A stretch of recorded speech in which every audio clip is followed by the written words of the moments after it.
Eagles. Eagles.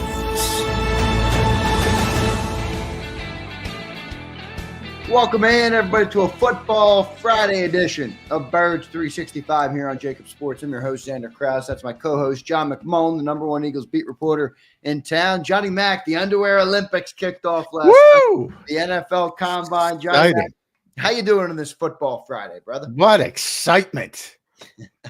What excitement to watch broad jumps and vertical leaps and 40-yard. I'm amazed that the NFL has turned this into what they've turned it into. I know.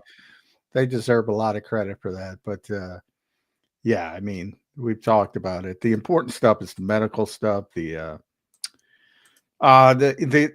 teams that get to meet the prospects face-to-face, unlike the Los Angeles Rams. But the Rams did pretty well last year when it came to the draft anyway. But and then you just want to, when it comes to the actual testing, the only time it really matters is the outliers. When the teams get something they weren't expecting from what they saw on film. Right. And that could be positive or negative. And one player we talked about yesterday because of the Eagles and their potential need at edge rusher. Woo, bad day for the Eagles, man. Yeah. Guys, Shamar Stewart specifically is a guy, I didn't think he was going to last the 32. But, you know, Jeremiah had him at 28. You start to see he didn't get a lot of production sack-wise in college at Texas A&M, and you start to think, well, maybe some teams don't like him as much, and then he just one of the greatest combine performances ever from a physical trait standpoint. Talked about Cooper DeJean yesterday, how good his was, 29th out of 2,000 quarterback. Shamar Stewart finished third out of 802. No, and at one point, 1,802. 1,802. Thank you. 1,802. 3. And at one point, he was number 1, and until the official times came in. He ain't going 32nd. No, no, he's not. So you can cross him off the board. Do you have the two names who are in front of him, John? I don't. I can ask Kent Lee Platt's the one who does it, but I don't have it in front of me. I can try to find out. But, you know, 6'5", 267, ran a 4.6 40, vertical leap of 40, which is maybe, I mean, for a guy who's weighing 267 pounds. Yeah. Someone put a comp up of it, and I don't want to go down that road in terms of that, but yeah, Miles Garrett was the last guy at that size. Yeah. He's 6'5", Miles Garrett's 6'4", Shamar's 267, Miles is 272. Arm length 34 1/8 for Shamar, 35 1/4 for Miles. 40-yard dash 4.6 for Shamar, 4.64 for Garrett. 10-yard split was 1.58, 1.63 for Miles. 10'11" broad jump, 10.8 for Garrett, and then 40 vertical for Shamar, 41 for Miles. So they're very comparable athletically. Yeah. Now, you know, obviously Miles went number 1 overall, deservedly so. He was a bigger producer. Ironically, they're both from Texas A&M as well. He was a much bigger producer at the college level. So, yeah, still film trumps everything, but I don't think he's going to be Miles Garrett. But no, me neither. I also don't think he's going to be the 32nd pick in the draft. Yeah, more importantly. Yeah. So from an Eagles standpoint, it's just, you know, again, not that it was going to happen anyway. I mentioned that on yesterday's show. I thought somebody would fall in love with the athleticism, but I didn't think it was going to be this crazy. Yeah. And yeah, somebody's going to fall in love with that athleticism. I could see him being a top 15 pick now. Yeah. And you know, he's still got his pro day, and we'll see how it all holds up.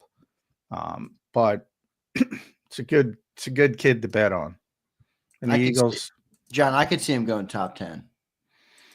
Yeah, I mean, I think teams have gotten savvier. We go back in Philadelphia, old school Eagles fans know the Mike McMullen story, who actually gets too shit on because he was a solid player, but right, he was sort of one of the first workout warriors.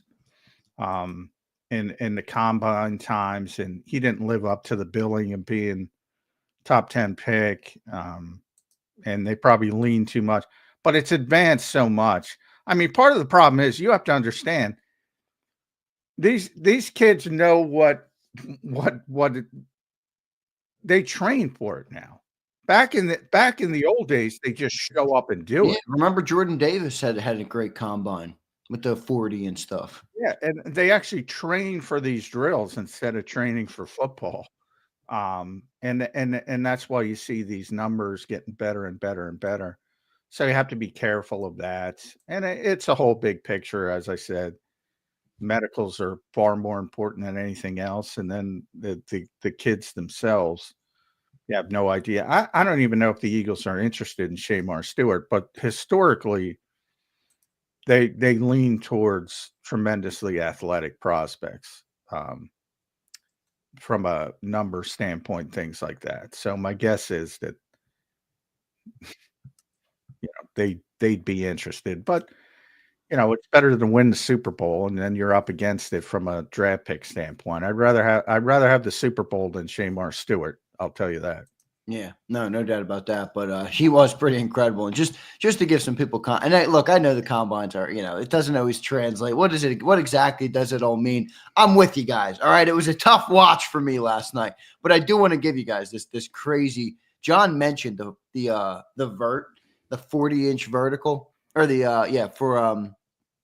for Shamar Stewart. That's higher than OBJ, Deebo Samuel, Julio Jones, Devontae Adams, and Emmanuel Sanders. Like, this guy's jumping out of the gym like he's a skill position guy, and he's 260 pounds. It's unbelievable. That's crazy athleticism, John. And that's the one thing though with the combines, like when it's that good, people will draft that type of athletic ability because it's so rare. Yeah, especially if you have confidence in your organization, confidence in your developmental program, confidence in your teachers, your coaches. You'll bet on somebody like that. And yeah, it's just it was pie in the sky to begin with, but now it's not even pie in the sky. It's out of reach on a player like that. And that's to me what you look for in the combine. Freaky stuff like that. Like everybody already knew he's a great player, a great athlete. I was reading Jeremiah had him at 28th overall. So you start to think, well, could he fall a little bit? Maybe, because he only had 4.5 sacks in 3 seasons. Yeah, which is not productive. Like most people would probably look at that and be like, I don't really care about the combine. He wasn't productive. Now, he did lead A&M in pressures, so he was effective. It's kind of a Bryce Huff story. Well, no, Bryce, actually, that's not even fair because Bryce actually delivered sacks as well with the Jets. But pressures can be very meaningful. But I always say as well that, finishing is a trait. Some guys finish well, some guys don't. And, you could argue he's not the best finisher in the world. But, even in his little write-up, he talked about how athletic he was and his explosive first step and his, everybody knew. In other words, everybody knew he's a great athlete. Now, I don't think anybody expects you to be in the top 5 of 1,800 players in, whatever we are, 35 years now. Right. That's pretty impressive. But, another guy we talked about, the Boston College kid, I'll let you do his name, Donovan. And here I am. What was it? Izaraku or something? Yeah. Crazy name. Yeah. Now he's been a finisher at college level, but he's a good athlete as well. Is he going to be in that range? I don't think so. Usually edge rushers get pushed up a little bit. Yeah. Especially when they have good combine. That's the one thing. I mean, I know people kind of laugh at it sometimes, but it does have an impact. Yeah. If you don't have a good combine, maybe you do drop down in a couple spots to 32. If you have a great combine, you're going to push yourself up a little bit. There's a couple other guys, John, I do want to talk about, but I do want to just welcome everybody into the show today. It's a football Friday. I hope everybody had a great week, and I appreciate you watching here on Birds 365, whether you're live or after the fact. If you're listening to the podcast, we appreciate you as well. John, we did have a little bit of Eagle news that came down yesterday that I want to hit on early in the show, just so people are updated. And then we'll dive back into a couple other players. A couple other players I want to talk to you about from the combine. Landon Jackson, one of them. James Pierce, we'll talk about a little bit. Even Oregon's Derek Harmon. I like him a lot. But offensive line coach Greg Austin gets hired by the Eagles. He returns after a stint with Doug Peterson in Jacksonville. He was previously the offensive line assistant for Jeff Stoutland here in Philadelphia. I want to say, what was it, 2013 or 2015 or something? 2013 through 2015. He was Jeff Stoutland's first assistant in Philadelphia when Chip Kelly got here. So kind of a Jeff Stoutland hire here. What do you think of it? Greg Austin returns to yeah, it's more well, at the time, it was more of a Chip guy because he was a graduate assistant at Oregon. So he came with Chip, as did Jeff Stoutland, though. So, I mean, you know, Chip should get more credit for bringing in Jeff Stoutland. So, but he was the first one. And, you know, one thing that has always surprised me is that Jeff Stoutland's assistants have not been in more high demand. He went from this guy, Greg Austin, to Eugene Chung, to Roy Isban, and then TJ Paganetti. And none of them got offensive line coaching jobs in the NFL. None of them. Isban left for Cleveland to be their assistant offensive line coach, and Paganetti's going with the Saints to be some kind of run game specialist or run game coach. I don't think they've given him an official title yet, but he's not they already hired an offensive line coach. It's always been a little bit of a surprise to me why. And Eugene Chung is, you know, that's another story. He's accused the league of some issues over the years, but you know, look at this offensive line in the Jeff Stoutland era. Yeah, I don't know. I'd be looking at his assistants, and you know, I have confidence that he'll make the right decision here. He left to become an offensive line coach at the college level. 2016, he left to become the offensive line coach at Central Florida. Then he went to Nebraska. That's where he was an offensive lineman at Nebraska. So he became the offensive line coach at his alma mater until things went wrong there. And then he went to Florida International. Then he got back in the NFL with Jacksonville, as you mentioned, over the past 2 seasons. First as a quality control coach and then as the assistant offensive line coach. So, you know, familiarity. If Jeff Stoutland okays it, I'm okay with it. But, you know, assistant offensive line coach isn't going to move the needle, but there you have it. They are going to fill out the staff. You view this as the replacement for Paganetti? I guess that's yeah. He was now Paganetti was. His official title was assistant offensive line coach, run game specialist. I don't know if they'll give him that same title. I guess they haven't put out like a title or anything for Austin. Okay. No. And they'll do that when they get the staff together. They also interviewed speaking of Jacksonville, they interviewed a quarterback, potential quarterback coach, Nunzio. Nunzio. By the way, sounds like a guy straight out of the Sopranos or something. At what point do we go, all right, Sirianni, Patullo, Dom, you know, at what point do we say there's an Italian? It's an Italian takeover. And you're bringing in a Nunzio? Yeah. I love it. I love that name, man. The full-blooded Italian. But his brother just got hired as the Jags defensive coordinator.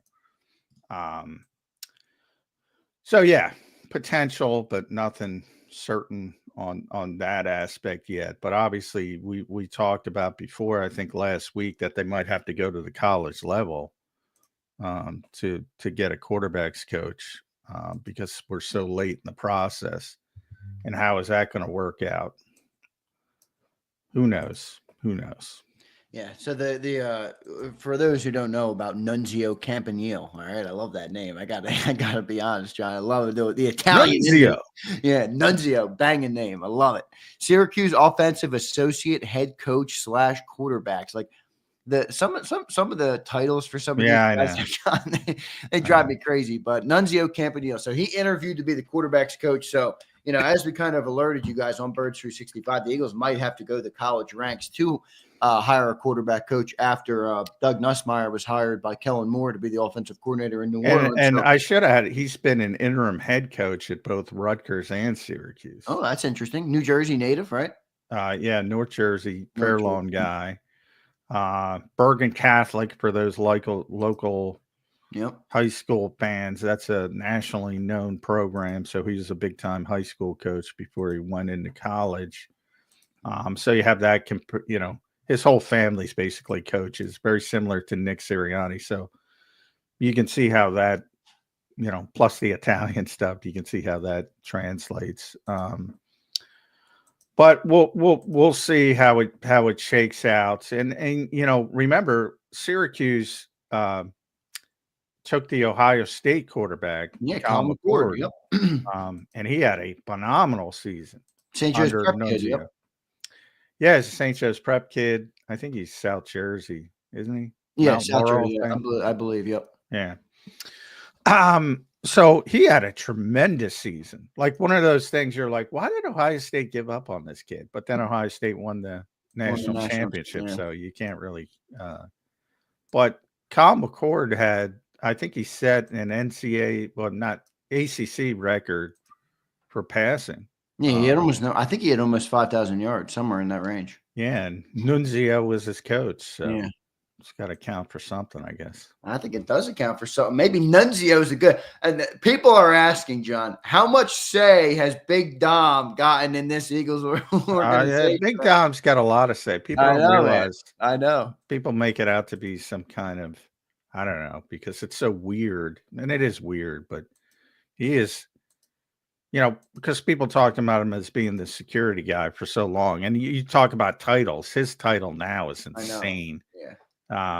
I'd have to look it up. Coaching assistant to the GM. Yeah. It's like insane. Yeah. Yeah. I mean, yeah, he's a big part of the organization. It's not just a caricature type of thing. He's not just the security guy. Yeah. I mean, you listen to Slay talk about, he was out the door to Baltimore. It was Dom who convinced him to come back.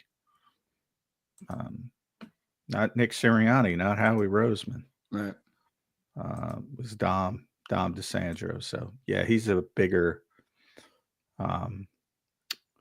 senior advisor to the general manager, chief security officer, director of game day coaching operations. There's your Dom DeSandro. There's your Dom DeSandro title. I love it. That's a good title for Big Dom. I like Big Dom. I think I'm a big Dom fan. Italian too. So he's going to get along with Nunzio. Yeah, he will get along. He might be the reason Nunzio got the hire. Nunzio, rumor is he is the best cannoli recipe in the game. So he's coming in to hook Big Dom up. Maybe that's what it is. But no, Nunzio Campanile gets interviewed for the quarterback's coach. He currently is with Syracuse, as Johnny Mac pointed out. And then Greg Austin returns. No title yet on him, but presumably to replace what Paganetti was for Jeff Stoutland. So we will see about that. That's your two pieces of Eagle news, filling out that coaching staff, and we'll dive back into the combine a little bit. John, we talked about Shemar Stewart a lot. An unbelievable day for him. His RAS score was 9.99 out of 10. Just insane. Number 3 in the last 35 years or so. Yes, so wild stuff there for Shemar Stewart. How about James Pierce? This was a guy that I want to say Daniel, I don't know exactly where he was on Daniel Jeremiah's big board. I think he was in the 20s. This is a guy I felt like if it didn't all go great, he could drop to 32 for the Birds. I don't really feel like that anymore, Johnny Mac, after his combine performance. He ran a 4.4740 yesterday, which is just insane at his size and his height. So 4.47, pretty insane, fastest edge in the combine easily yesterday. And he had a really good day at the combine, 96 percentile 40 time from James Pierce. So excellent day for him. I think he's going to slip out of our reach too. Yeah, I'm not in love with him as a prospect, so I'm not as concerned with that one. I think he's too small, and I think the Eagles already have you can't have every undersized edge. You gotta bring some size in at some point. I realize the game is changing. But he's a guy I kind of looked at and said, I mean, when you talk about his 40, compared to, Shamar's doing that close to 270. He was over 270 at the Senior Bowl. I think it was 280 at the Senior Bowl. So he lost some weight as he got ready for the combine. Pierce is like 240, maybe. Really undersized guy. So it doesn't surprise me he's got that 40 time. And I think there's just too much redundancy with Nolan Smith and Jalix Hunt to bring him in. Now he's got good length. That's a positive, but I don't know how much that helps when you don't have the power to back it up. To back up that, making that space. And then the other testing, like his vertical jump, we talked about at 245, he's at 31 inches compared to 40. And then the broad jump is the explosion. Those two, vertical and broad, are explosion. He's not very explosive for what he should be at his size. But he was productive. That's like kind of what you look at one guy, he's like this monster of an athlete, and he's not productive. And this guy's productive, and you look at him and go, I don't know if he can hold up from an athleticism standpoint in the NFL. That's kind of the game of evaluation, man. Yeah. I mean, it's tough to evaluate. Yeah. Yeah. So I and this is just personal. I haven't gotten into it with any of the people I talk to with the Eagles, and we'll get into that later in the process as they get through their visits and all that kind of stuff. And pro days are coming up. But I just me personally, I kind of looked at Pierce and just what he is, and I'm like, I don't think he's a fit for the Eagles. But I could be totally wrong. And there also is a line though of thinking that they like that style of edge rusher, though, don't they? It's kind of Nolan Smith. It's Hassan Reddick. I mean, they like that undersized fast edge rusher, and that's what James Pierce is. Remember what the other side has always been. You got Brandon Graham, one of the great two-way defensive ends of all time, really. And I don't think that's an overstatement. And this big, powerful guy, and even Huff is like a big, stocky guy. He's not tall, but he's powerful. And you could see what their evaluation of him before things went wrong. You could see they wanted to compliment a little bit more than just, all right, let's throw out a bunch of undersized guys. Now, as the game continues to go that way, maybe it doesn't become a big deal, because we've been Jody and I would talk about that, and you and I have talked about it, and teams' defenses are just getting smaller and smaller and smaller and more athletic. But then you see some of the pendulum of Saquon with the Eagles, Derrick Henry, Josh Jacobs, yada, yada, yada. People are finally seeming, you know what? If you're going to line up these undersized people, and the Eagles are the best example of this, so maybe Eagles fans can't see it. Well, they just bullied a bunch of teams. Now, it's easy to say that when you have the best offensive line and the best running back, and that's like a multi-year process. If you want to copy that from a personnel standpoint, you got to get a bunch of good offensive linemen and a bunch and a good running back. So it's easier said than done. But even if you go to Baltimore and teams that didn't win, and Green Bay to a lesser extent, some teams have started to pick up on it, I think. Yeah, we'll see what they end up doing there. I hear you. I wonder what they're going to do. Joe, I brought this up yesterday, and I'm like, just thinking about this, not reading anything, not a report from anybody, not just simple from my brain here. Are we sure that Josh Sweat's going to go? I know that the way it's all unfolded, but when I look at the draft, when I look at where the Eagles are picking, when I look at free agents that are available, and I look at the depth they have at edge, I'm like, I'm not sold yet that they're going to let Josh Sweat walk out the door because of the contingency plans that are around him are just not there right now. So you're going to pay the guy, the guy's going to get paid $18 to $20 million. Do you let that walk? Do you bring him back? I don't know. I mean, I understand it's probably the end of the road with Josh Sweat. Now, I don't put much stock in this, but for those who do, he Instagram commented back on somebody who put out a post that he was leaving the Eagles, and he put question mark, question mark, question mark. Again, what does that mean? Nothing. But he did it. I don't know. I'm not sold that Josh Sweat could be gone because I just don't know if they feel good about what to replace him with. Yeah, I mean, a lot of it depends on I definitely think he's getting to the market. So a lot of it depends on the market. You never say 100%, but yeah, the feeling I get is they don't expect to have him back. If you think about what happened last year and they told him to go get a trade, as you've seen all over the place, the NFL's changing from that standpoint as well. They said you can try to get a trade or take less money to come back, and he took less money to come back. That tends to be a negative thing for players, that tends to stick with them. And I think he proved that had the type of season that he really shouldn't have had to take a pay cut, but he did. So there can be some bad blood when it comes to stuff like that. Yeah. But you never say never. I mean, you're right. Free agency stinks.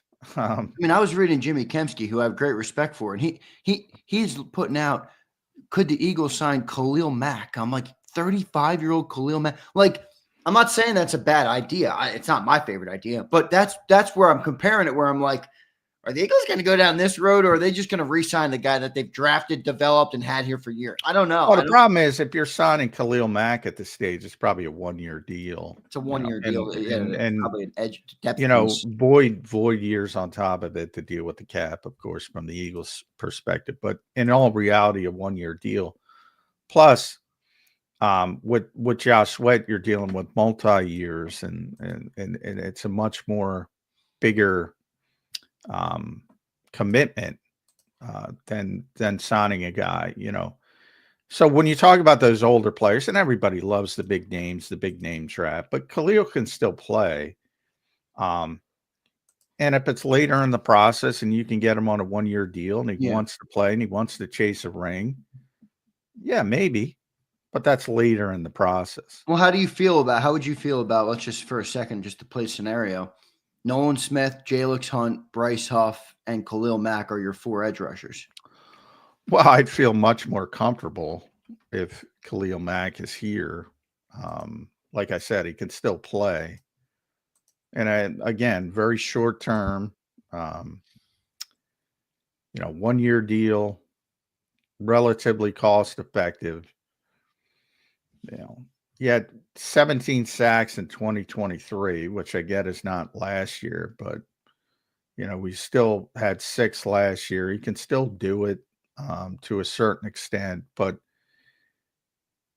he's a ring chaser if he's coming here. That's it.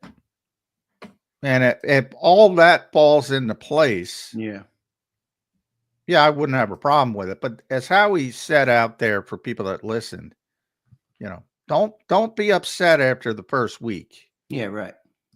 It's a process. Yeah, they're going to play the compensatory game. So when you talk about the compensatory game and losing some guys who are going to get big contracts, like potentially Josh, potentially Milton. What are they going to get? Their third picks, 3rd or 4th rounders? Well, the highest you can get is 3rd, and it all is dependent. I think that's one of the things that people don't understand. You don't get a compensatory pick for losing someone. You get a compensatory pick as a grouping if you lose more than you sign. So in other words, if you lose Milton Williams and then you go sign Khalil Mack right away to even $10-12 million deal, that's going to affect your compensatory pick stand. Right. That's what Howie's talking about when be patient. Right. There's a little bit of an element where you got to game the system a little bit to maximize. Exactly. And there might be some of those guys coming later in the summer, the 1-year guys,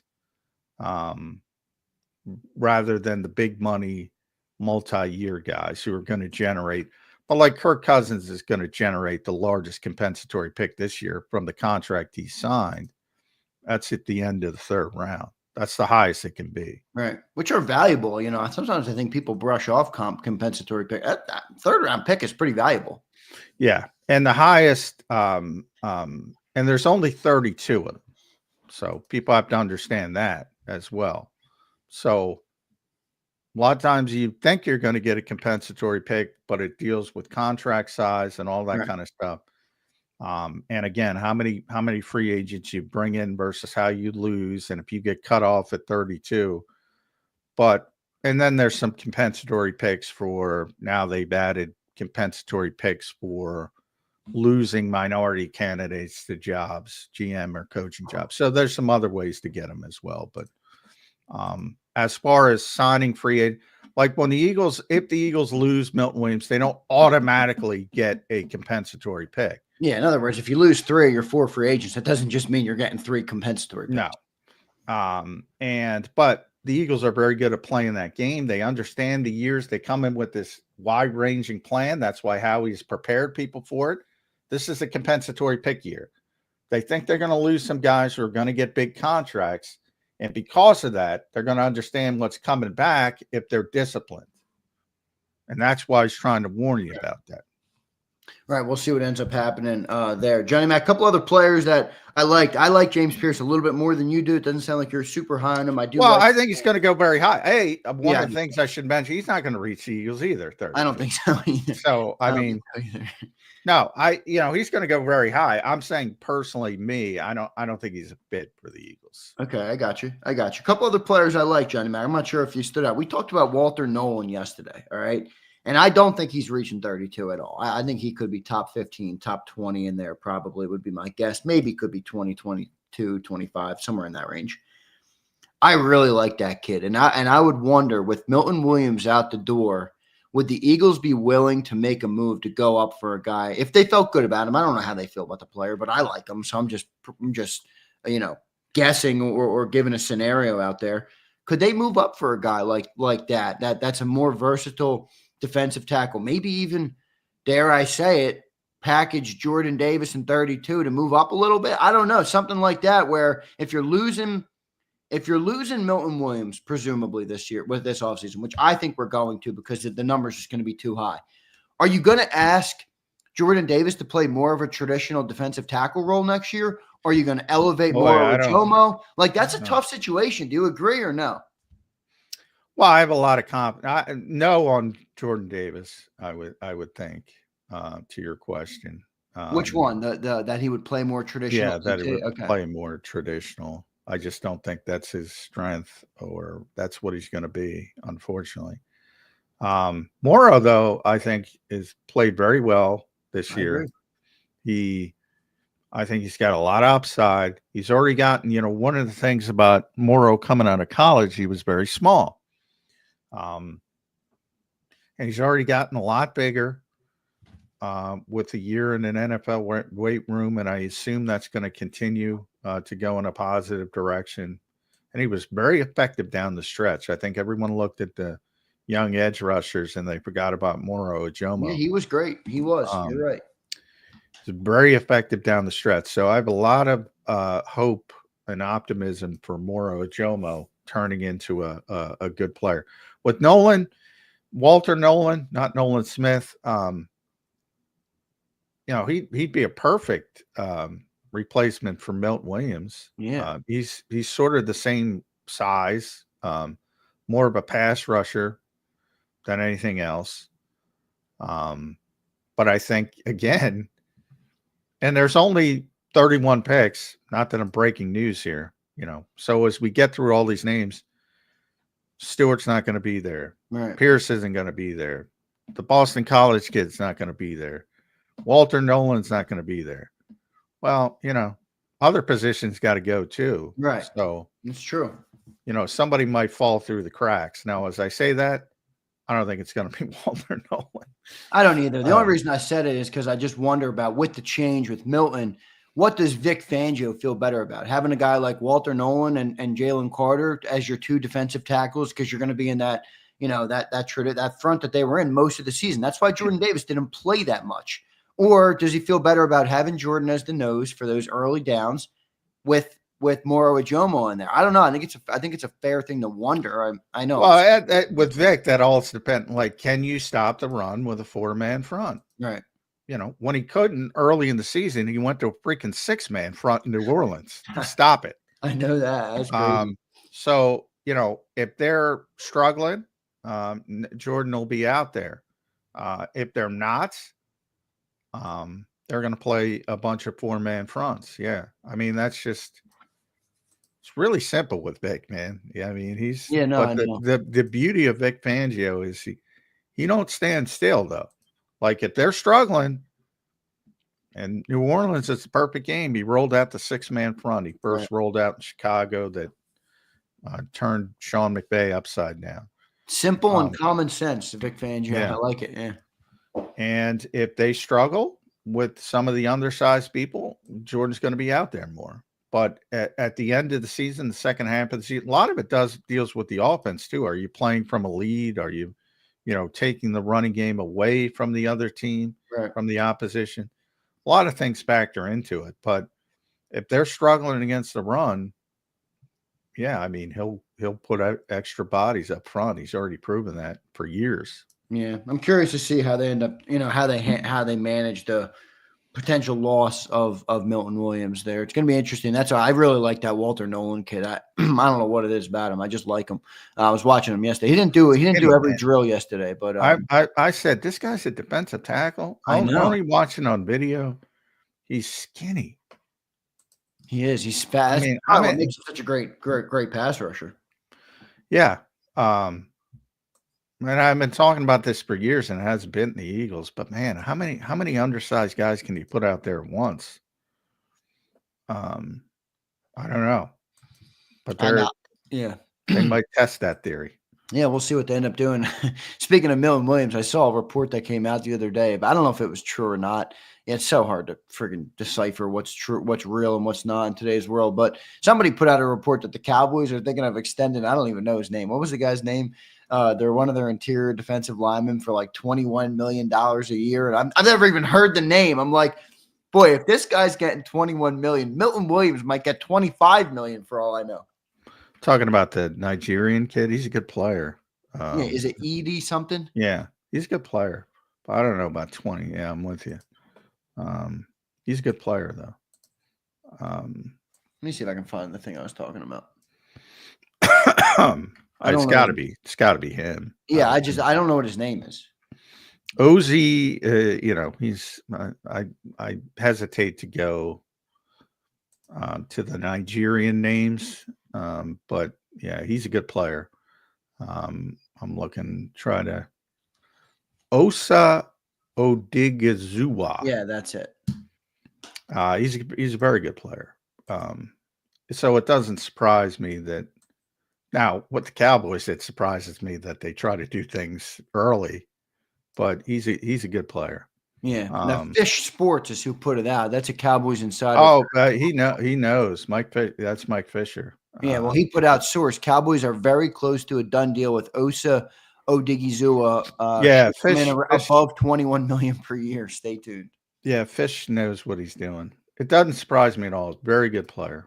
It surprises me when the Cowboys get something done early, proactively. Yeah, but he's not a shitty player. He's very good. Before Parsons, we'll see what they end up doing there. But no, my point is though, I mean, look, he might be a good player, but if he's getting $21 million, how much is Milton Williams getting? Yeah, I'm starting at 22. If I'm Milton, I'll tell you that. Yeah, I might start at 24. I mean, he's probably more productive than I don't know what this guy's stats are, but shoot, that's a big number. So we'll see what ends up happening there. It's going to be interesting to see what the Birds end up doing with all these things. John, any other players that stuck out to you? One guy who stuck out to me, who I actually think could be there at 32. That's Oregon's Derek Harmon. defensive tackle. I liked him a lot. I thought he looked pretty good yesterday at the combine. He's 6'5", 310. He's a big dude, boy. But I liked him. I thought he looked pretty good yesterday. I don't know if the Eagles would be interested in a guy like that, but he was just a name that stuck out to me. And then C.J. West, that guy from Indiana, he's 316 pounds, and he run a sub 5-second 40. I'm like, what the fuck? Yeah. What are they feeding these guys, man? It's unbelievable. Yeah, Harmon's a guy, and again, we have to see if the Eagles are interested. But he's a guy I think that could be there. More of a run defender, I would say. Bull rush guy. Push the pocket guy. But I think that's a nice compliment to Jalen Carter, long term, and Jalen Carter will make you better. So. That's probably the first name that I think might be realistic that we've talked about, and might fall down a little bit to 32 or even lesser. And then tight end, man, you keep hearing little rumblings. I think that's more of a trade down scenario, which we haven't gotten to. I know we're talking about guys who worked out yesterday. Yeah, defensive line, linebacker. Yeah. Today, so for those who want to know, yesterday was defensive linemen and linebackers. All right. Today is defensive backs and tight ends. So there's the tight ends. We'll be able to watch a couple of tight ends. And then Saturday, it's quarterbacks, wide receivers, and running backs. So I'll probably be looking at some running backs there. And then Sunday is offensive linemen. So that's going to be a big day as well for the Eagles. So I think if you're an odds man, I'm still betting on defensive front first, but a lot of tight end rumblings around the Eagles. Yeah. And they've already indicated they know that they need more depth, and they know they need to start thinking about the future with Dallas Goedert. So if they could trade down like they did in 2018 and get one of these tight ends, one of these big-time tight ends, who can, and I'm not talking about Tyler Warren, you Penn State people. He's not going to be. He's not in the mix. But there's a bunch of good tight ends in this draft, and they can maybe get one in the top of the second round if they want to drop down. I haven't looked at all of them, but there's two of them that I like, the tight ends that aren't Tyler Warren. I like that Colston Loveland from Michigan. Well, I think he's the first rounder. Yeah, Colston Loveland's probably. Now, he's got some injury issues, so maybe that factors into it. Yeah, I like Arroyo. That's the other one I like, Elijah Arroyo. He's the Miami guy. I like the size on Arroyo. I think he would be pretty good too. Yeah, Arroyo's going to be a second-round guy, so he could be in the conversation. He's got some injury issues as well. Taylor's kid from LSU, Mason, I think. He's Jason Taylor's kid. He's going to be probably top of the second round. So there's a lot of good tight ends. And there's another kid from Bowling Green that Daniel Jeremiah mentioned to me. There's a lot of this is a big tight end draft. So that could be, that could be an underreported potential for the Eagles, I think. Yeah, and the other guy I think that came out of a report that the Eagles met with him was Gunnar Helm, that Texas tight end. I like him. I don't love him as much as the other guys. I think maybe he could be a later round guy, but I did see the report that the Eagles did have an official meeting with Gunnar Helm from Texas. So they're gonna. I would assume they're gonna draft a tight end this draft for sure. Yeah, I would think so. And they've already brought in two, as I mentioned, futures guys, which may be nothing, may mean everything, because it means everything from the standpoint of it's obvious they understand they need to upgrade at that position behind Dallas Goedert. And it also identifies that they need to start thinking about the future without Dallas Goedert down the road. There's another guy that people are talking about in the chat here, Harold Fannin. Yeah, that's the Bowling Green guy. Yeah. I like him. I mean, I don't know much about him, but 6'4", he's 20 years old, turns 21 in July, so he's very young.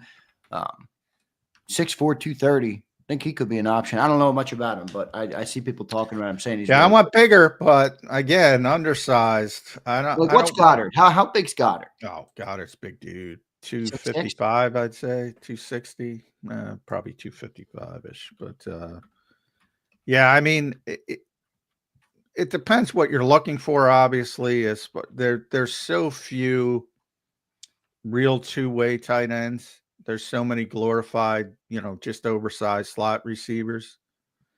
Dallas is listed at 256, by the way, 6'5". He's one of the few left that's a true tight. He can play in line. He can play what they call Y back. He can be an H back. He can be a flex receiver because he's a great athlete. He's been a really good player that, for some reason, because of the injuries mainly, misses at least seems like a couple games every year. But you see his dominance and how Jalen Hurts trusts him in the playoffs. I don't know if Devontae Smith went ahead of him, but at one point in the play, he's the all-time Eagles leading postseason receiver, which shocked people.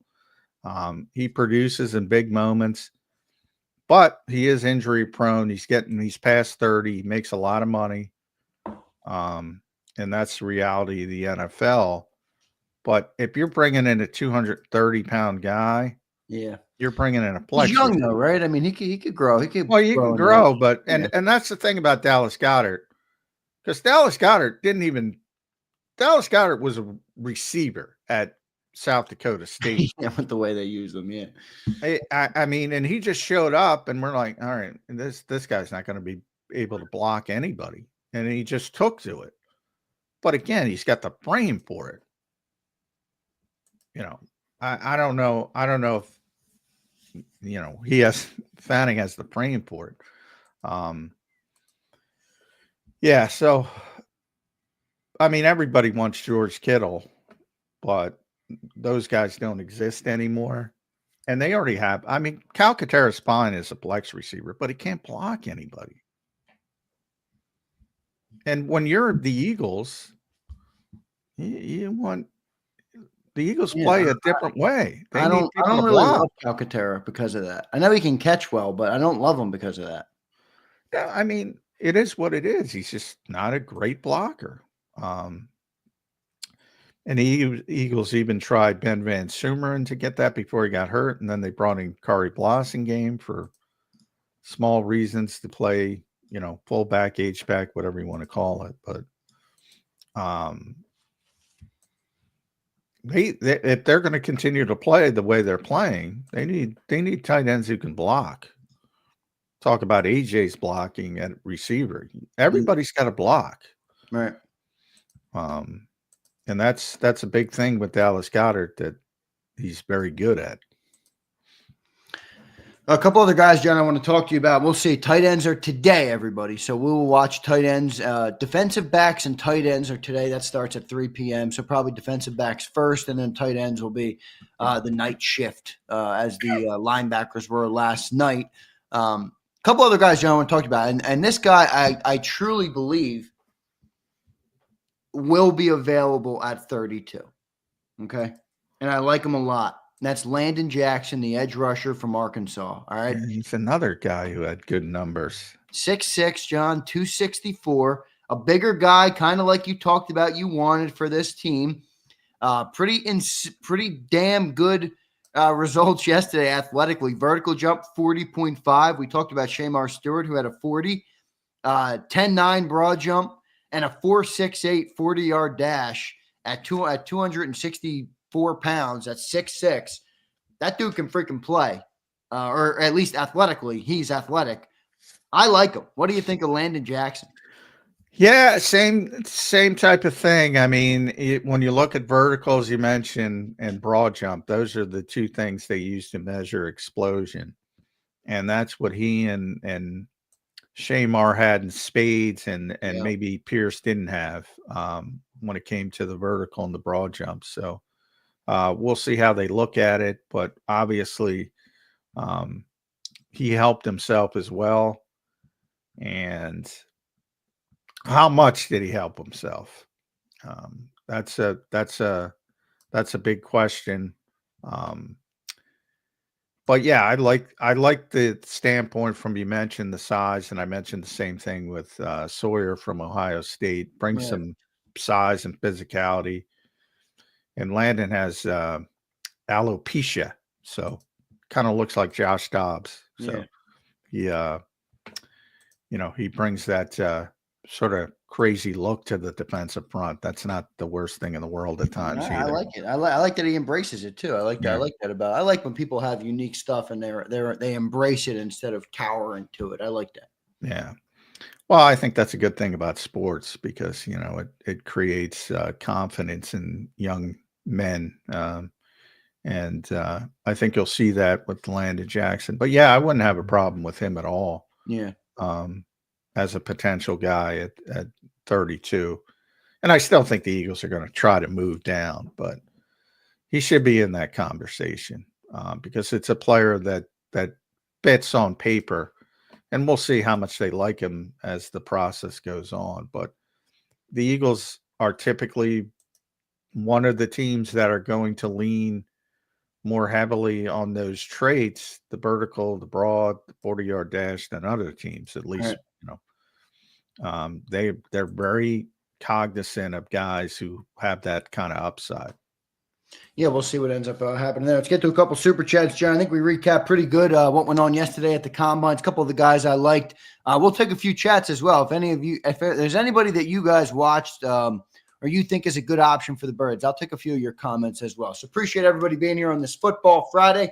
Don't forget to hit that like button. We're trying to get to 200 likes a day on the live show. So smash that like button if you're here, if you're watching. John and I appreciate all of you guys very much for the support. And we look forward to talking all through the offseason with you guys. JD3, what's up, man? I appreciate all the great support you've given the channel so far. A lot of love. Appreciate you, brother. He says, Dom official title is the Pimp of Philly. The Don, my coach, my GM, my MVP. It's getting to that point, JD3. It is. He's one of the most popular people in Philadelphia. And Dom's very smart. He doesn't talk a lot. That's one of the reasons. Keep the mystique up. Yeah, I like Dom. So I met Dom at the Maxwell Awards, Johnny Mac. He's a very good dude. Yeah. And he's very important to the Eagles. So I'll leave it at that. Yep, good stuff there. Kyle Studer checks in. What's up, Kyle? J-Mac, have you seen defensive end Nick Scorton? Yeah, he's that A&M guy. I like him. 20, he's young. 6'4", I think he is. 285, so heavy. Well, I'll say this about, there's certain schools in Texas A&M we're just talking about. Shamar. I mean, they're loaded from a talent standpoint. But I do you like him as what? Where do you expect him to be? What is he expecting to go? How many, to me, the Eagles, if you talk about edge rusher, they need immediate help at edge rusher. Right. Like they need, and that's what Jeremiah called this draft. They need, it's not a splashy draft, but it's a starter's draft is what he calls it. You got to find a starting level player pretty early. And that's not easy to do at 32, but you got to have that upside for me. And again, it might not even be 32. It's probably more likely. One thing with Nick 40. is, he's super young. Super young. He's 20. Well, the Eagles tend to like that too. I like that, but if you're talking about a guy that needs to contribute in year one, do you like that as much? I don't know. Maybe you want a guy that has a little bit more, polish, a little bit more experience under his belt, a little bit more. Well, yeah, you might have to wait a little bit there. Morrow was very young when they brought him in. He started college at 16. Jeez, was he was like a 7th round pick out of Texas, right? Yeah. Morrow? Yeah. So, but sometimes it's you got to wait a little bit. And he's, I don't know. I'd have to look, but he's small too. Not height wise, but weight wise. Depending, Scourton, actually, no, he's like 280-ish. I'm thinking he's bigger. Yeah. I'm thinking of somebody else, but yeah, there's a lot of base end, as I talked about with Sawyer. I think you can get a bit better base end, and that's old school thought of in the old days when you play a 4-3, the left end would be the base end. He'd be the guy that, don't let anybody break contain, hold up and run support. I think Vic, being an old school guy, would like to have somebody who's more physical. And that part of it, I think guys like Sawyer would be a better fit at that stage. Good stuff. Johnny Mac, we have breaking news here on Birds 365. Breaking news, everybody. The Philadelphia Eagles have officially hired their new quarterbacks coach, and it is not Nunzio Campanile, unfortunately, but Scott Loeffler is being named the new quarterback coach of the Philadelphia Eagles. Nunzio!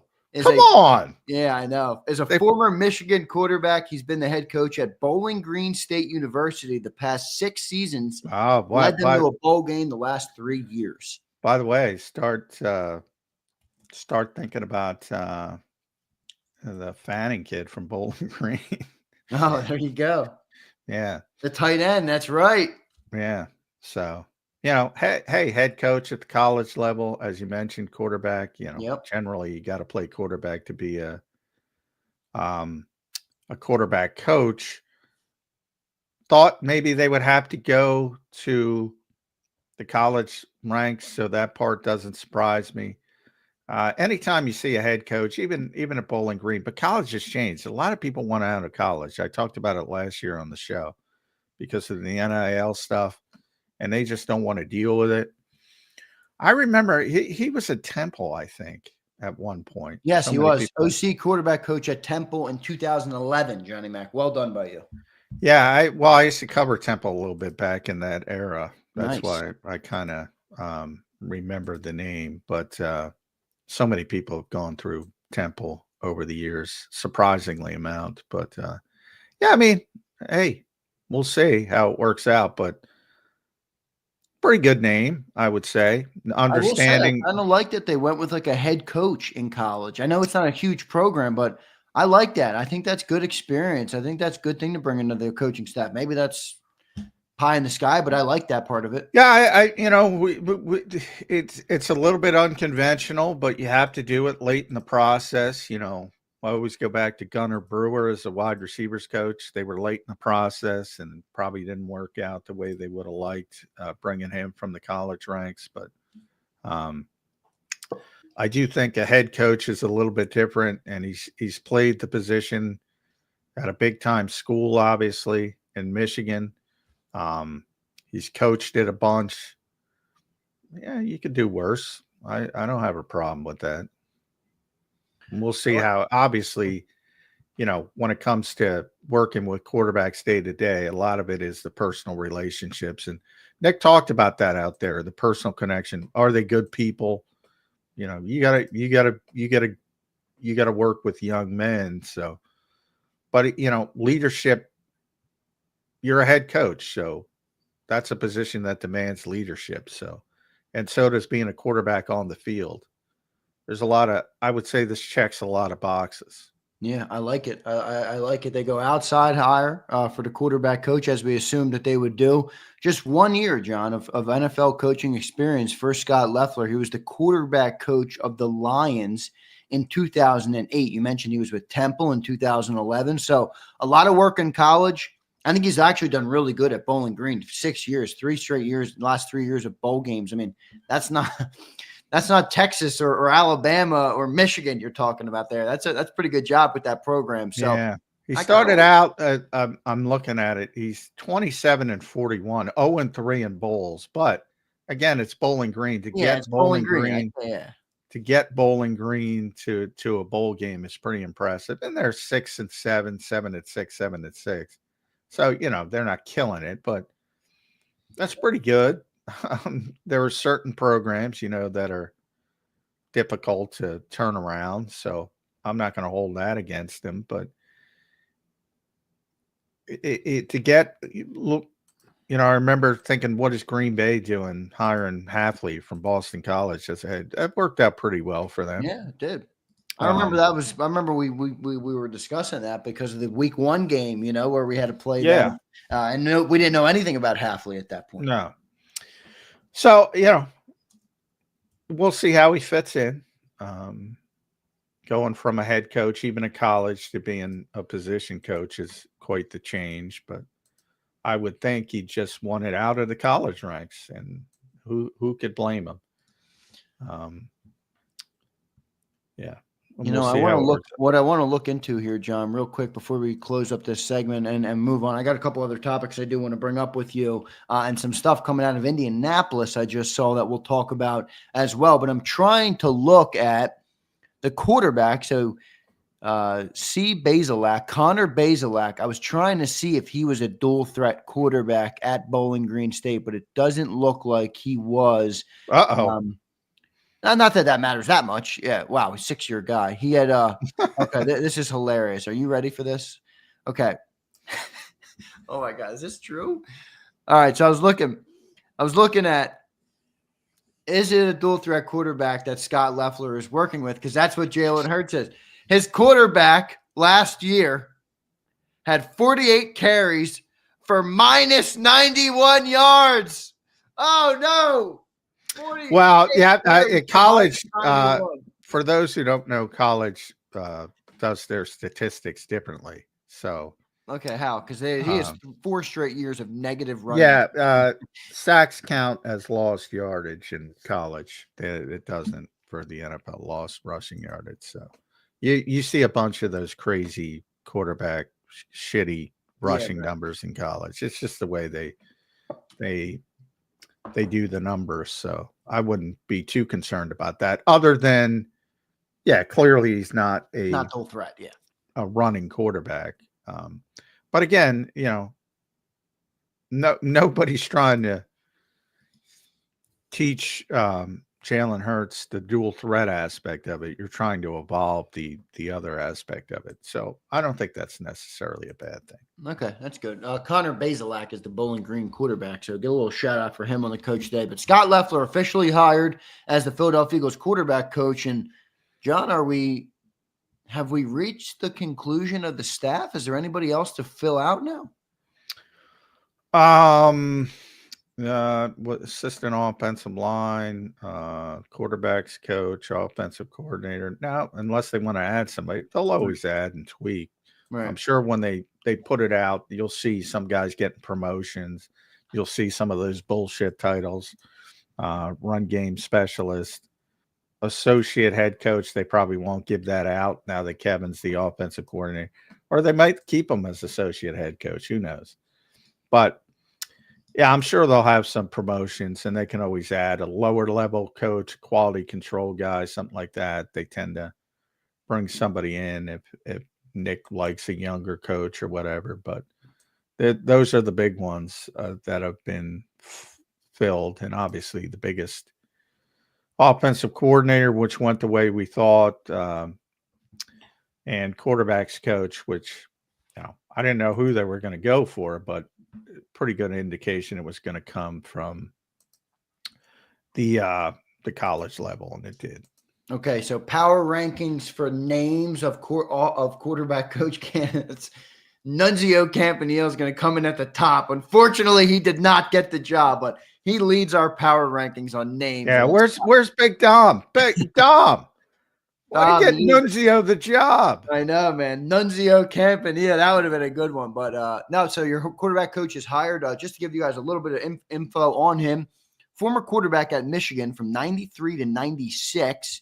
And then he spent 2000 to 2018 as a quarterback coach or offensive coordinator with a bunch of different programs. John mentioned with Temple in 2011. He was the QB coach with the Lions in 2008. And then since 2019, he's been the head coach at Bowling Green. So a lot of experience in the coaching world, and he is now your quarterback coach of the Philadelphia Eagles. So Scott Loeffler, the new quarterback coach. Good stuff there. The Eagles are close to the conclusion of their staff. So pretty good stuff there. Johnny Mac, we're going to take a quick commercial break. Do you have a final thought there you want to get out? Yeah, Bowling Green made it official that he's leaving the great Bowling Green State University. So, yeah, good breakdown. Michigan. Central Michigan as a coach, Florida, Temple, Auburn, Virginia Tech, BC. Yeah. As you mentioned, the Lions. some of the quarterbacks he's went on to play in the NFL. Brady, obviously, Tebow, Brian Greasy, Chad Henne, Drew Henson, John Nabari, Logan Thomas, and Anthony Brown. Anyway, yeah. Wow, he coached Tom Brady and Chad Henne at Michigan. Yeah, Jeff Kerr put that out. I like that.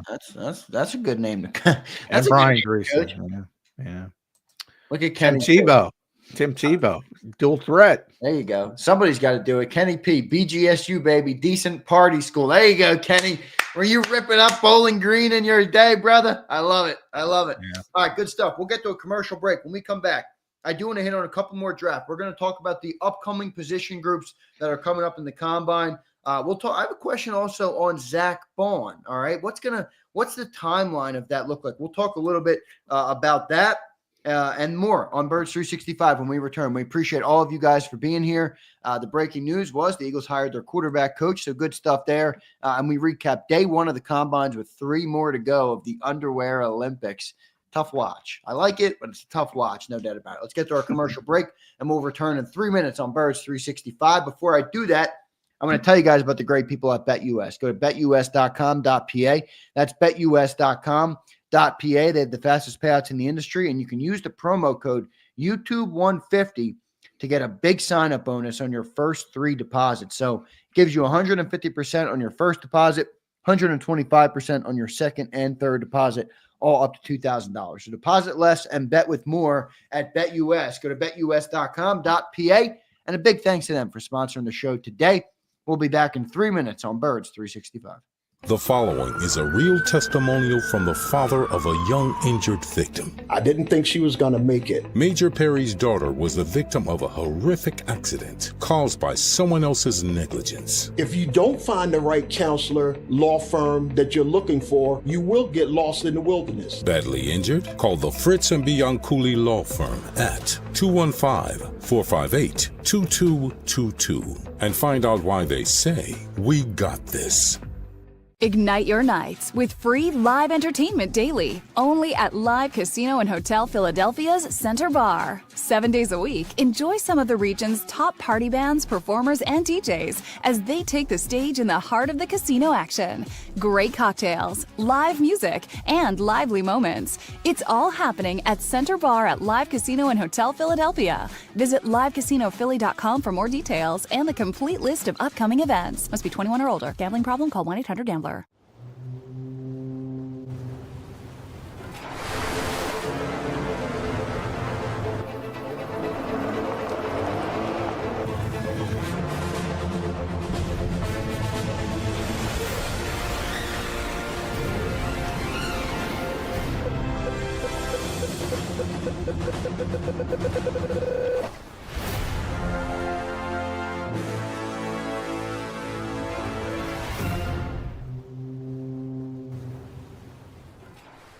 Your financial future is on the line.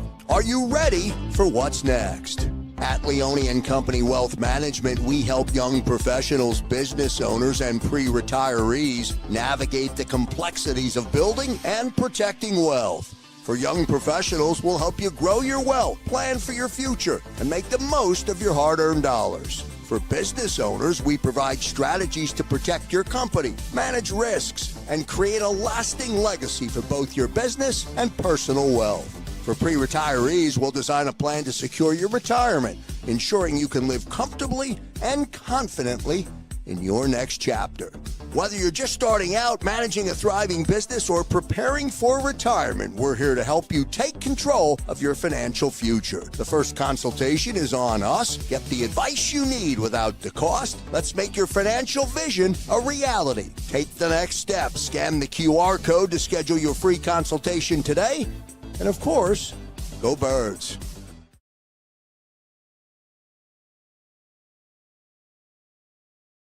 In our hometown, we all look out for each other. We step up to keep our communities going strong. And at Independence Blue Cross, we're here to keep you going strong as the #1 health insurer in the region. No IBX is always looking out for you. EAGLES, Eagles.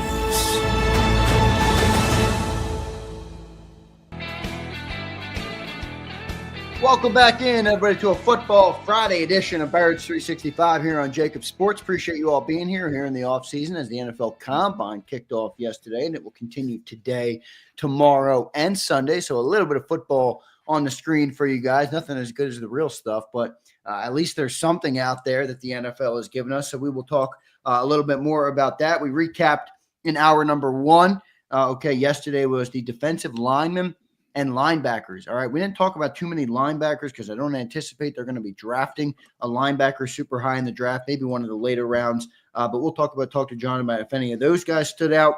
And then the breaking news of the day was the Eagles just hired their quarterback coach, Scott Loeffler from Bowling Green. Scott Loeffler, yes. I like it. I don't dislike it. I'll give you that. All right, and then we talked about yesterday they brought in offensive line assistant, presumably no title yet, but Greg Austin returns to the coaching staff. So that's the news in Eagle land. John, the combines continue today. All right. You got, what do you have? Secondary players and tight ends, I said, right? So defensive backs and tight ends today. Anybody jumping off the screen that you're watching tonight in the combine, or maybe not watching, but reading the data from after it released? Yeah. Well, definitely, we mentioned the tight ends. Very focused on the tight ends. I think there's a good chance that tight end will be with the Eagles before the end of the second round. I think there's a good chance of that. After last year, not as much focused on the defensive backs. When you bring in Quinyon Mitchell, Cooper DeJean, we kind of talked about that yesterday. Very unlikely you're going to go back to back, especially after how successful they were. You're not going to double down. Plus, some of the guys we don't talk about, the Kaylee Ringos of the world, they're still high on. Eli Ricks. They kept Eli Ricks around here for a reason. Yeah. Because they think he has a chance to develop into a good cover corner. So they have a lot of young bodies already at corner. And then safety, think about Sidney Brown now being a full year off his injury. They've always been very high on Sidney Brown as a young prospect. But certainly, if you're talking about defensive backs, you're probably going to lean more towards safety than cornerback. Yeah, and they had I forget who it was. I think it was Daniel Jeremiah who had the Eagles taking Malachi Starks in the first round. Now, it doesn't mean they're going to, but Daniel Jeremiah is one of the better ones that does the mock drafts. And in his 2.0, he did have the Eagles taking Malachi Starks, safety out of Georgia, another Georgia Bulldog, which I cannot complain with, by the way. But we'll see. Yeah, I think Daniel defaulted to Georgia. Yeah, I do. When you get to 32, you're like, all right, who's left? Georgia. And take a secondary guy. Yeah, they're not going to. I don't think Malachi Starks is realistic, honestly. I don't think so either. And I don't think they're going to be looking at that necessarily position. I don't know the medical part of it, and Sidney had some problems coming back from that injury. But if everything's clear from their perspective and they think it's just a matter of, getting confidence back in the knee, they really liked him as a young player. And I don't think that's changed just because of that injury, because he's tremendously athletic and that's going to show up again. And again, CJ's here and Reed's just solid, probably the most underrated player on the team. So I don't think you're going to bend over backwards to get a safety early. Yeah, I don't think so either. What do you think Reed's future is? Like he's 25 years old. He's pretty damn young. He's under contract for the next year, but do you think they would get like a multi-year deal done with him eventually to keep him in Philly for the next 3 or 4 years? The beauty of, and that's one of the Howie tricks, he essentially bought out his restricted free agency year. He did that with TJ Edwards back in the day. As undrafted guys, the Eagles acted early and they got they bought it out. They made him happy. But But eventually, yeah, I mean, you got to get something long-term done if you want to go in that direction. If if he comes back next season, has a poor season, maybe they do shift directions. But I don't see that happening. I think he's just a good player. And for whatever reason, people don't think he's a good player because he's undrafted. And I go down the list all the time. There's undrafted players in the Hall of Fame. They get stuff wrong. They got Reed Blankenship wrong. He's proven himself as an NFL player. What more does the guy need to do? I don't know. This is not for the Eagles. The Eagles believe in him. I'm talking about the people that don't. Right. What does he have to do? Can he do anything? Those are the people that have to look in the mirror and say, if they're just scouting his undrafted status, I can't help those people. Well, I think there's also a little bit of delusion here where it's like you're not going to have an all-pro or pro bowler at every position of the defense. Like Reed Blankenship is I don't even view him as a liability at all. I really don't. I think he's a good player. Yeah. I mean, I don't see it all. I don't see the negative with him at all. I think he's very competent, very good starter. Probably middle of the road, nothing crazy, no superstar, but I think he's great. I didn't realize he's only 25. I knew he was young, but it feels like he's been here for a bit. I thought he'd be 27 by now. He's 25 years old. I mean, I guess he turns 26 in a couple of days. March 2nd is his birthday. So he's turning 26, but I could see him being here for the next 3 or 4 years. Yeah. And they have some depth as well, which I kind of mentioned with Sidney Brown. So there's some cushion as well. But yeah, I mean, I think if you look at it, like he had the better first half, and then CJ had the better second half. Yeah. So I think, recency bias, CJ played well down the stretch. Reed kind of took a step back, at least from what he was playing the first half of the season, but they both played well. And again, I always talk about, if you look at the PFF grades, CJ was 13th, Reed was 29th. Understand those are good grades, obviously with CJ. There are 64 starting safeties in the NFL, and actually more because some teams use big nickel, but just 64. You got 13 and 29. That's not good enough. I don't know what to tell people. Let's get to a couple of super chats here. Appreciate everybody. Sorry I didn't get to them before the break. We had a little bit of breaking news distraction there. Brian Pumper checks in. JJ Pegues. I don't know how to say his name, but he's that Ole Miss guy, John. I think he's a defensive tackle. They were talking about him as a fullback, a tight end, all sorts of different stuff. He's huge, though. He's 6'2", 325, I think. I mean, a lot of people are excited about this guy. I don't see it in Philly, but I don't know. Maybe.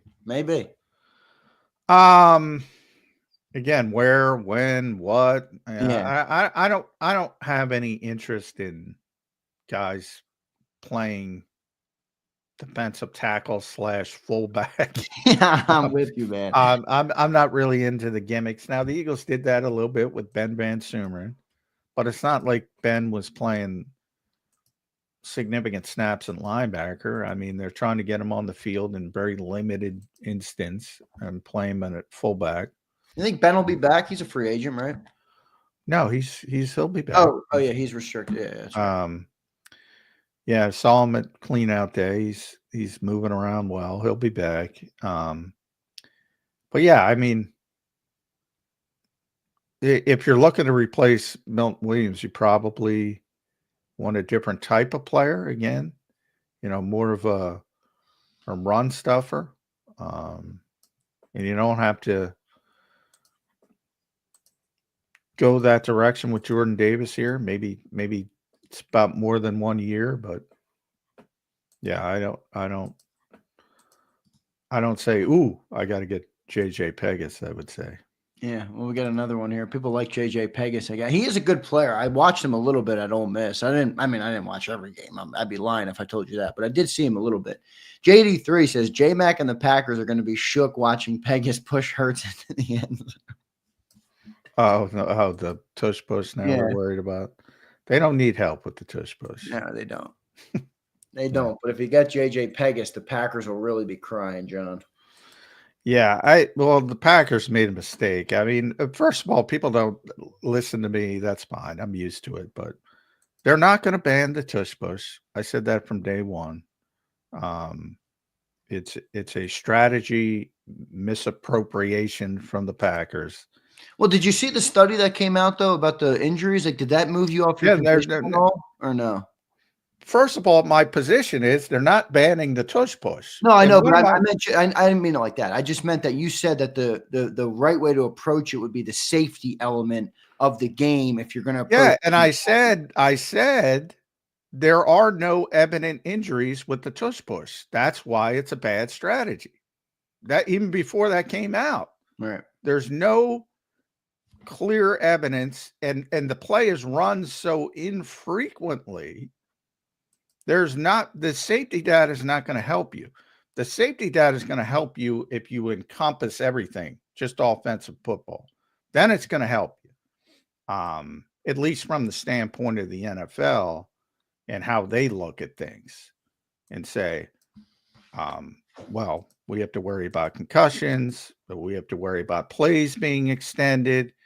You know, if the whistle just blows and you end the play, that's a winning argument.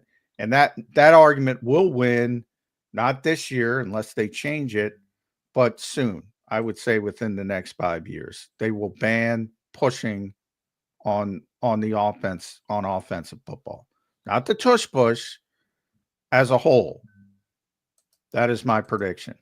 They will not ban the tush push. I've said that from day one. You can't ban one play. It doesn't work like that. No. And yeah, but I get, and as I said yesterday to Eagles fans, you won the fucking Super Bowl. Stop being affronted by everything. Everything is not an affront to the Philadelphia Eagles. You're the best team in football. What did I say yesterday? Act like it. Stop worrying about the Green Bay fucking Packers or anybody else. Stop worrying about, oh, Patrick Mahomes gets a personal foul call in jail. You don't hear me crying about that. I don't give a shit about that.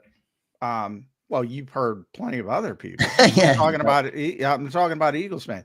Everything is not an affront to the Philadelphia Eagles. They won the fucking Super Bowl. If the league was against the Philadelphia Eagles, trust me, they wouldn't have won the fucking Super Bowl. Yeah, not everybody's like that, but there is a section of the fan base. Oh, there's a lot of them because I get them every day. Yeah, but I get people that are the other side too, and they get mad at me in the comments. They're like, why does John clump me in with every Eagle fan every day? I'm like, I don't know, bro. No, I shouldn't do that. I shouldn't do that. And I because it gets frustrating when you hear the same bullshit.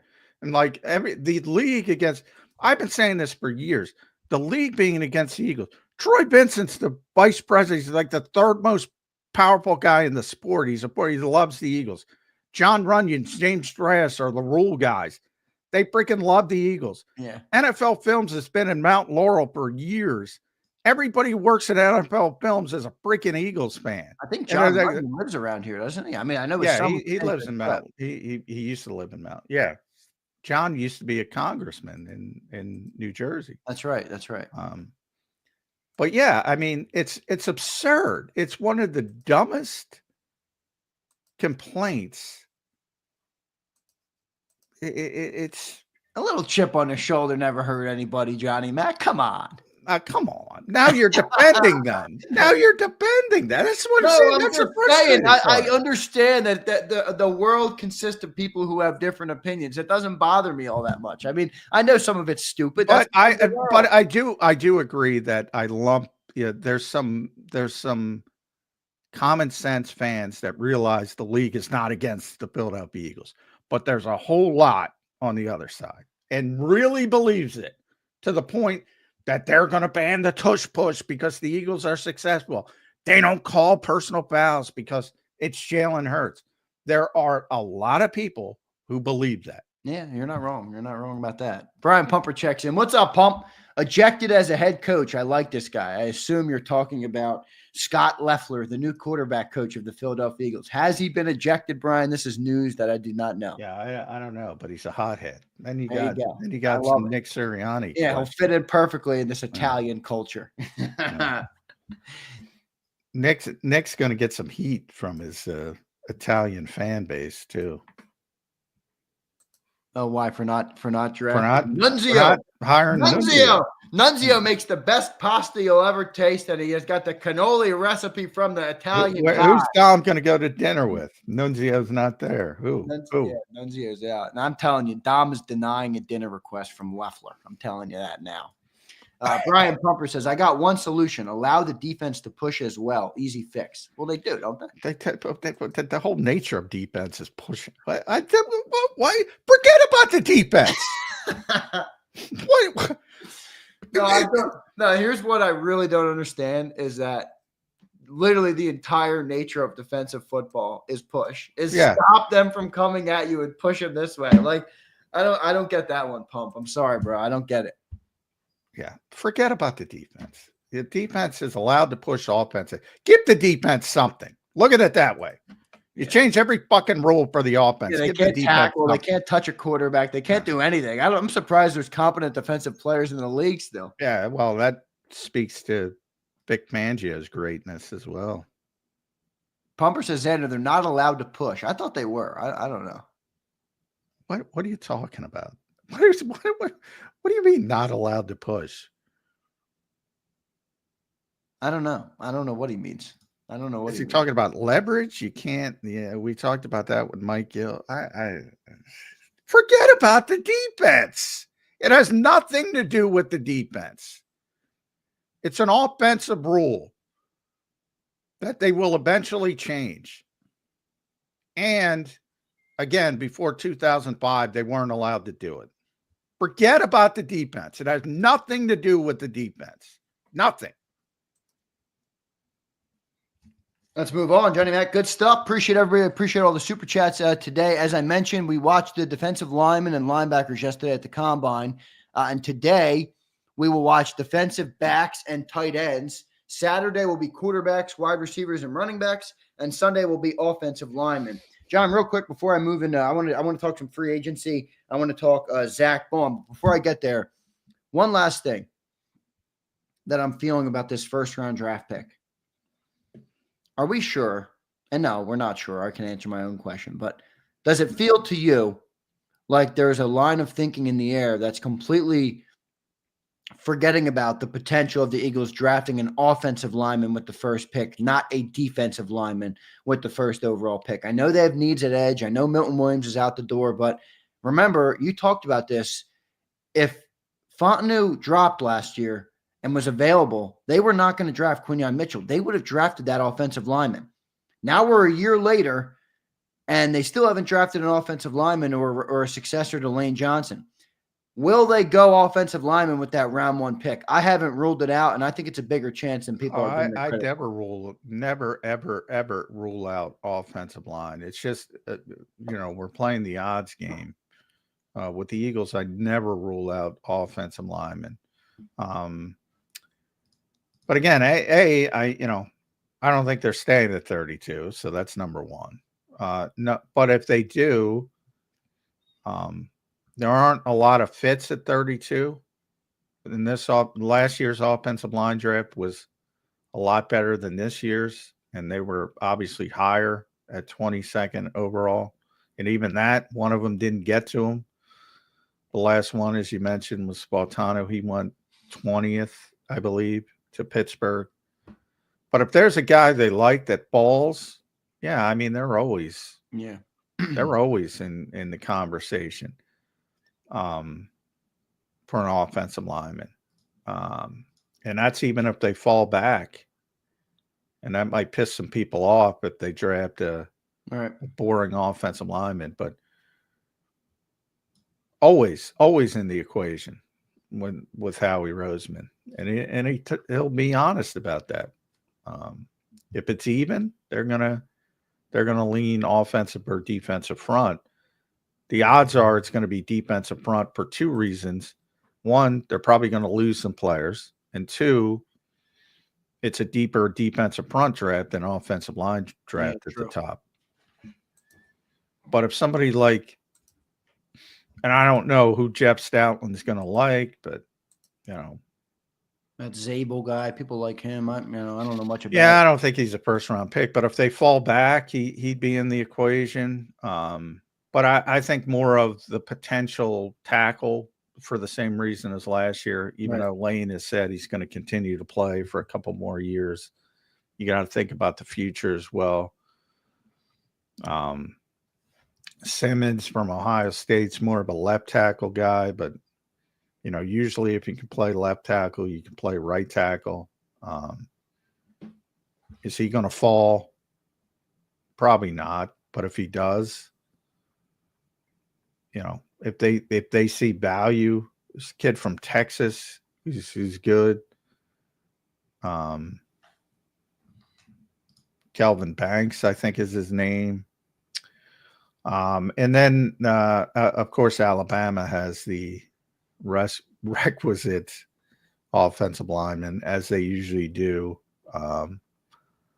But Tyler Booker is more of an inside guy, and I don't know if he's a fit or if he'll reach to the Eagles.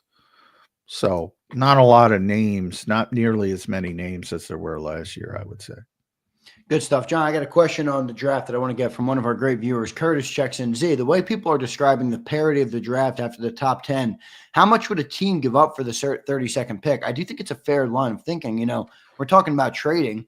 And by the way, I'll give you guys some reports that are coming out of Indianapolis that I saw. But talking about trading it, how valuable are these picks, John, if the parity between 10 and 50 is not that big, you know? Well, yeah, I've been talking about that pretty consistently. The assumption is, the Eagles will trade down. Well, you need somebody to want to trade up. And typically it's easier to do with 32 because you normally have a quarterback where you want to grow up and grab that 50-year option. You don't necessarily have that player. But I will say, it seems like from the outside looking in, it seems like Sanders is falling. And I think he might be falling a little bit more dramatically in the league's eyes than people realize.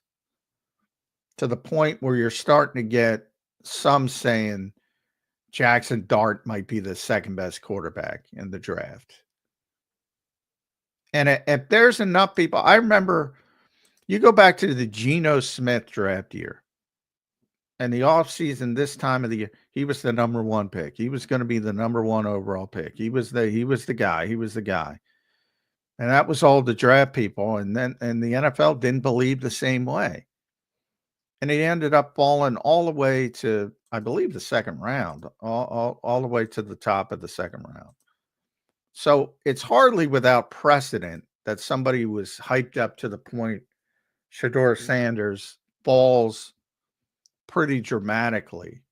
Hell, look at Aaron Rodgers. You know, it's like, who's going to go number one, Aaron Rodgers or Alex Smith? Alex Smith or Aaron Rodgers? It was Alex Smith, and Aaron ended up falling all the way to 22-ish. Pretty significant.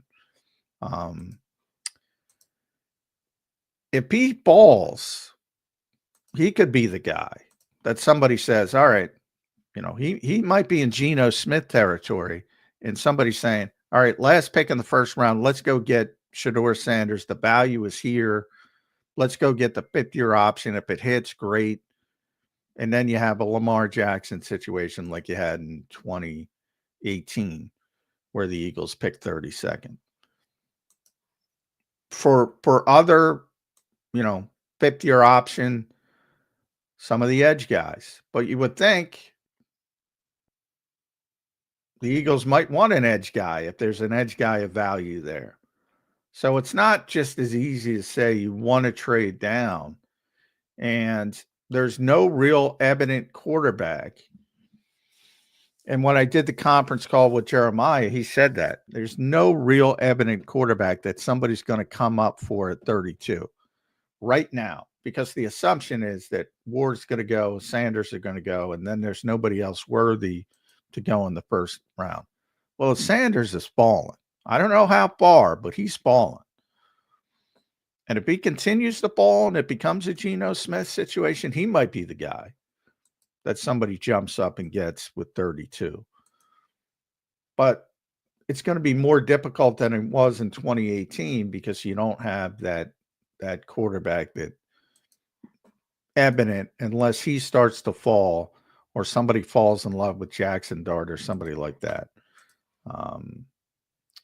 But yeah, with the Eagles, the thought in the league is basically from 15 to 40, very similar. So they're at 32. So it behooves you to trade back. Right. And it's always about individual players. Every team's not going to like the same players.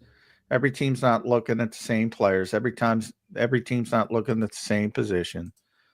But from a talent perspective, if 15 to 40 or 15 to 50 is pretty equal, you might as well go down if you can, but doesn't mean you can. We'll see what they end up doing there, Johnny Mac. John, I was just looking on Twitter. I was reading a little bit about the new quarterback coach.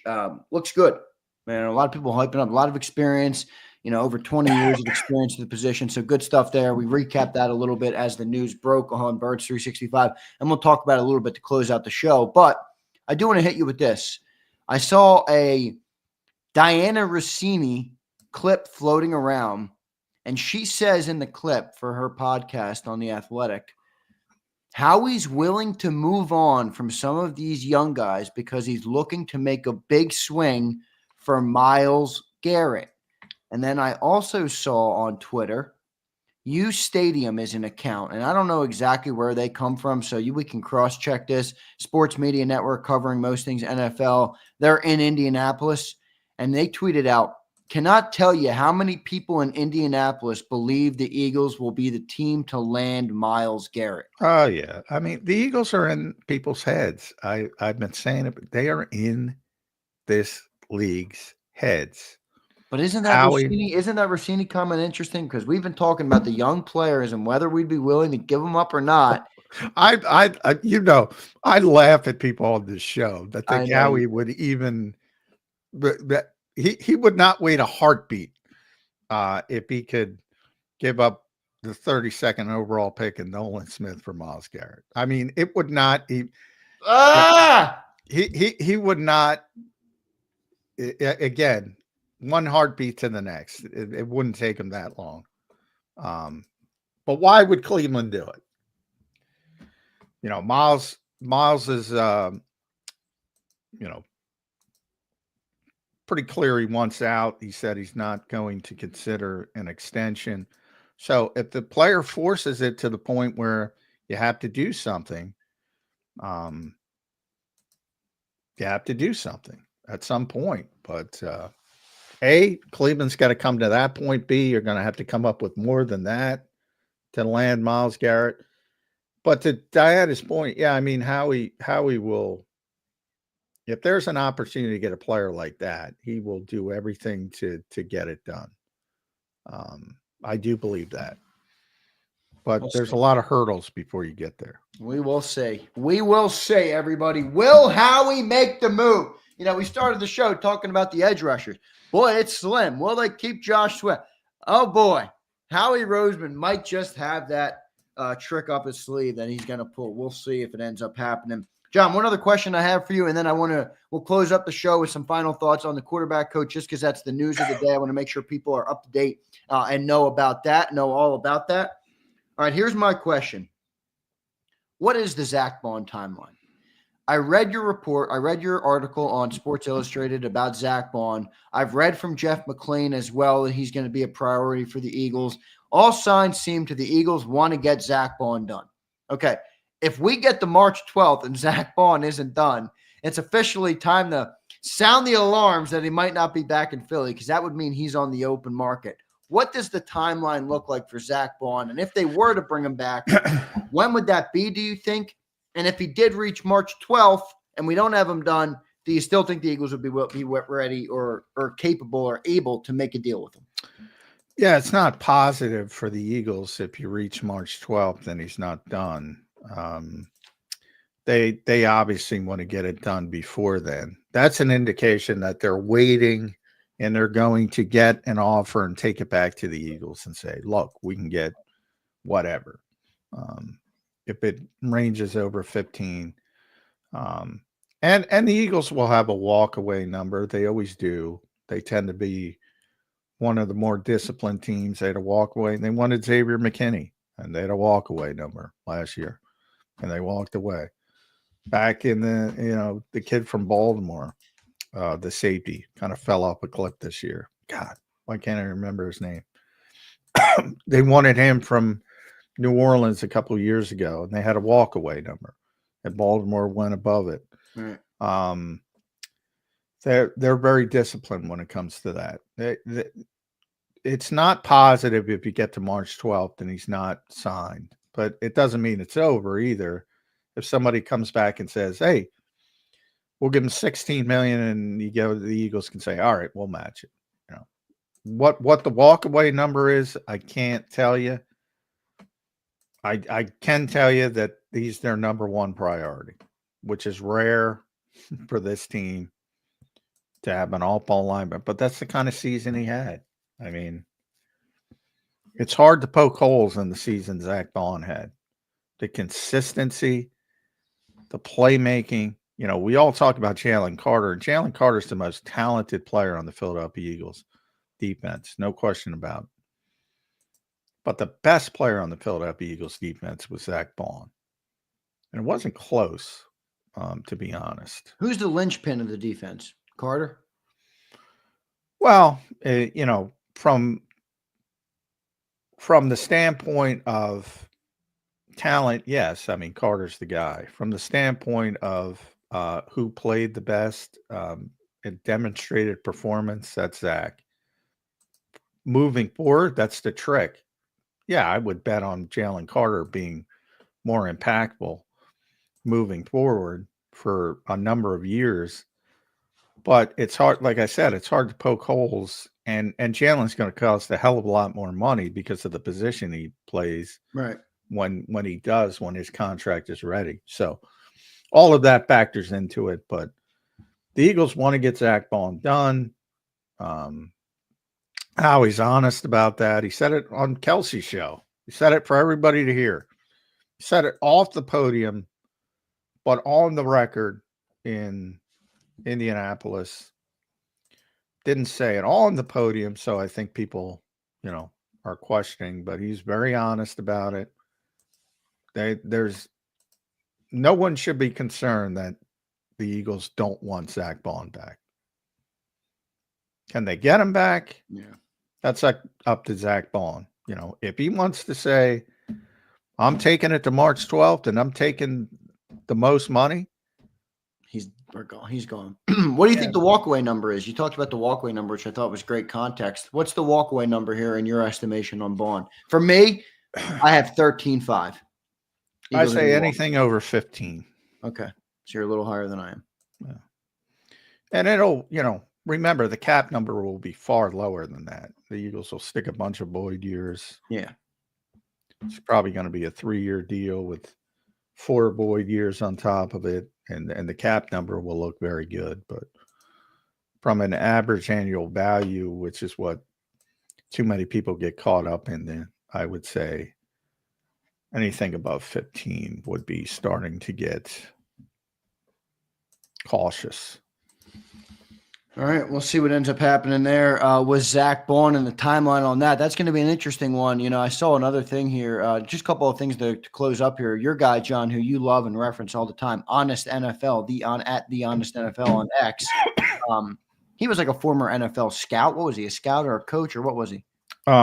He was part. Well, I can't say, but he was part of the Eagles organization. Okay. Well, he tweeted out today, Scott Loeffler is such a great hire. I can't even begin to think how much stuff I've stolen from him over the years. So yeah, everybody. It's funny he said that because everybody steals from everybody in the NFL. Yeah, that's what it is. Yeah, and Yeah, I mean, he's been doing it for a long time. That's the one thing you say. Now he's done it mainly on the college level. I think he's only had 1 year coaching at the pro level.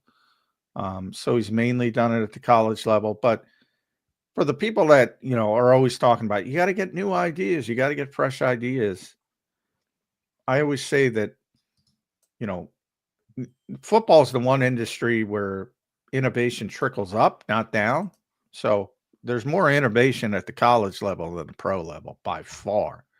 And by the way, there's more innovation on the high school level than there is on the college level. It trickles up. Yeah, right. It trickles up. It doesn't trickle down. So for those people, they should be at least somewhat enamored by that. And we'll see how it works out. Ultimately, I think the Eagles offense is going to look very similar to the way it did this year. Because I've seen it through Nick and Shane and Kellen, and now it's going to be Kevin, Brian Johnson. It always looks the same. And it's because they build around the talent they have, which is good coaching. John, I want to make a point here that I made on the National Football Show the other day with Dan Cilio about the Miles Garrett stuff, because now it's all over my timeline. Diana Rossini says Howie Roseman is willing to let guys sign elsewhere because he's looking to make a move for Miles Garrett. So this seems like it's going to be likely, or at least a very good possibility, which John has been telling us for weeks here on Birds 365. But I made a point the other day on National Football Show.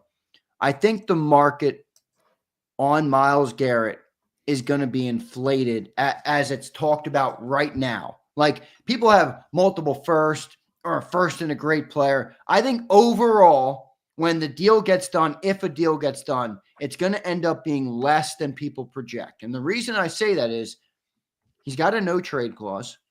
There's probably only 4 or 5 teams that Miles would even be willing to waive that no trade clause for. Those teams are going to be fighting or battling it out with each other. Word gets around in the NFL. They know they're not competing with all 32 teams. They're competing with certain guys or certain teams. Which team is willing to go the highest? I think it's going to be a little bit less. Like, we've talked about 2 1s and Nolan. I think that's way too much. I don't think it's going to take that much to get Miles Garrett. Now, it might take the 32 and a good player, but I think it's going to be less than we've anticipated up to this point. What do you say to that? Well, number one, I don't know, because I haven't seen a filed contract, but I've heard he does not have a no trade clause. So I can't tell you that with 100%, but everything I read that somewhere. Maybe it was wrong. Yeah, everything I've been told, he does not have a no trade clause. Now, players can still steer things in a direction they want to steer things. I remember the Stephon Diggs when he got traded from Minnesota to Buffalo. He went on social media and said something untoward about the Vikings organization, and later that afternoon he was in Buffalo. So even though he might not have an actual no trade clause, a player of that caliber can steer things to a certain end game. And he's made it clear he wants to, after years of playing in Cleveland, he wants to play with a contender. He wants a chance to win a Super Bowl. So obviously that limits it to a certain group of teams, and the Eagles would be one of them. So that's number one. As far as value, he is going to be 30 soon. That's a dirty word in the NFL. I'm with you. It probably won't be as explosive as some people think it should be because of the caliber of the player. Other things come into it. You got to pay him a shitload of money. Yeah. But from the Eagles standpoint, I've always said they don't have good draft capital. And that's what Cleveland's going to be looking for more than anything else. Yeah. I mean, Andrew Berry learned at the foot of Howie Roseman. More than anything else, they do not have good draft capital right now. And that's not even just this year, it could be future, because everybody thinks the Eagles are going to be good, and they are. It's just a matter of how good. So they don't have great draft capital. And the only way you overcome that is players, and they have to be young, they have to be cost effective, and you have to be willing to give those guys up, which some Eagles fans are not willing to do. I think Howie would be willing to do it. Yeah, well, that's more important than what we think. Yeah.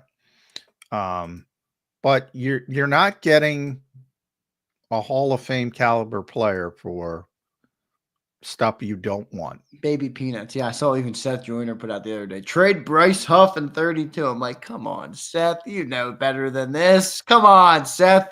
Yeah, I mean, with Bryce, you're talking not only is he coming off the poor year, but he's got a big contract. Got a big contract. Like, that's exactly what Cleveland doesn't want, in theory. I don't see the fit from the standpoint of I don't see how the Eagles are going to be able to put together the best offer. So that's where I don't see the fit.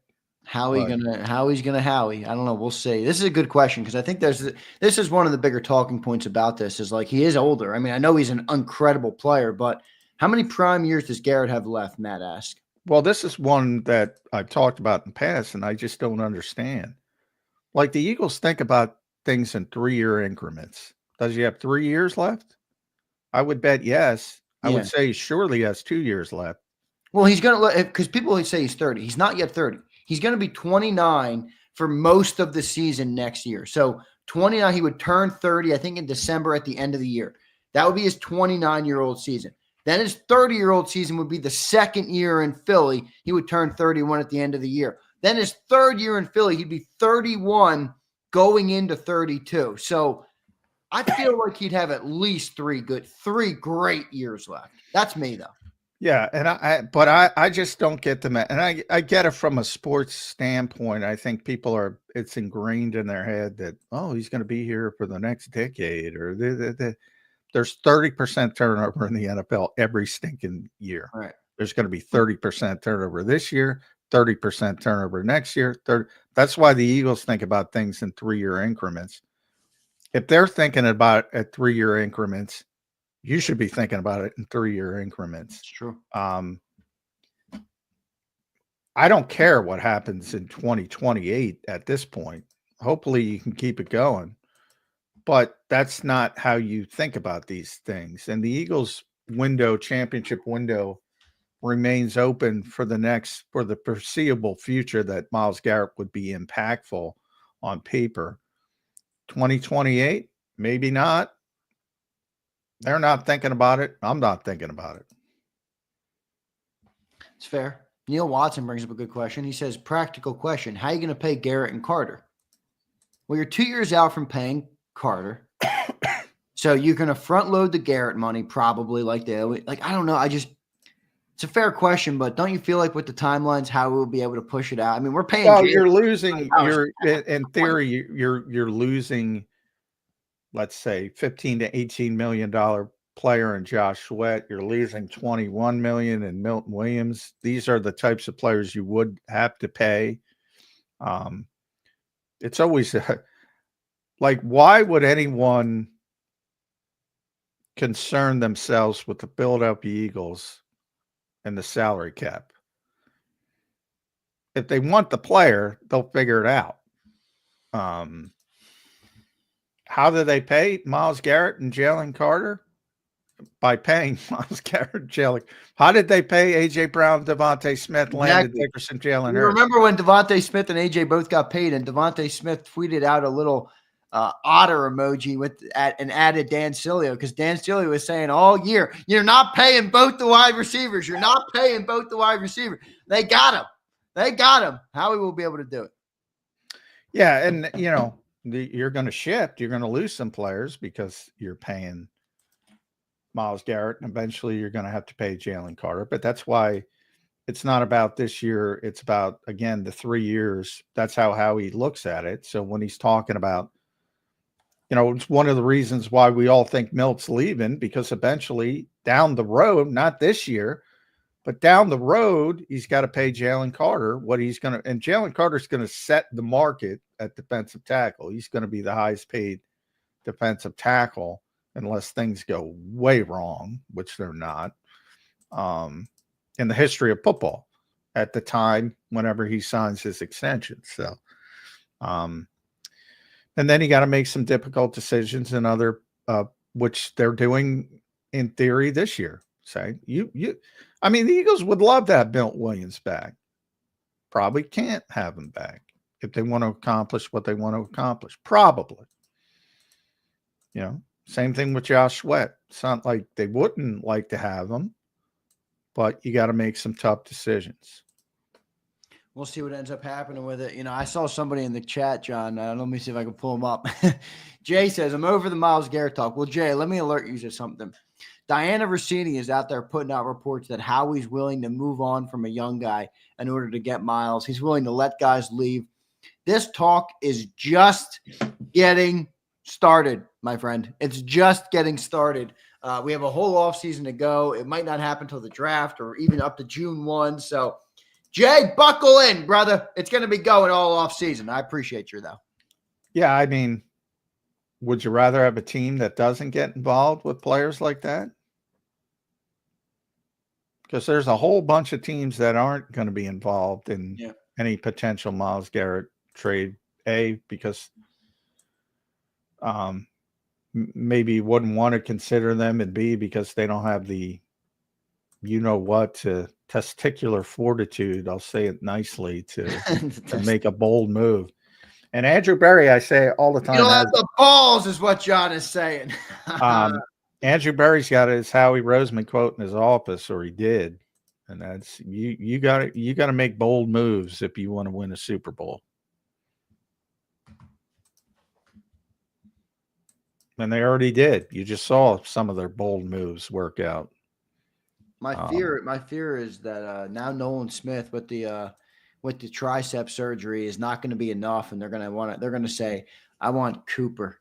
Give me Cooper DeJean. And I'm going to say, no, I don't think Howie will be permitted. Jeffrey Lurie will say, no way, you're not trading my guy.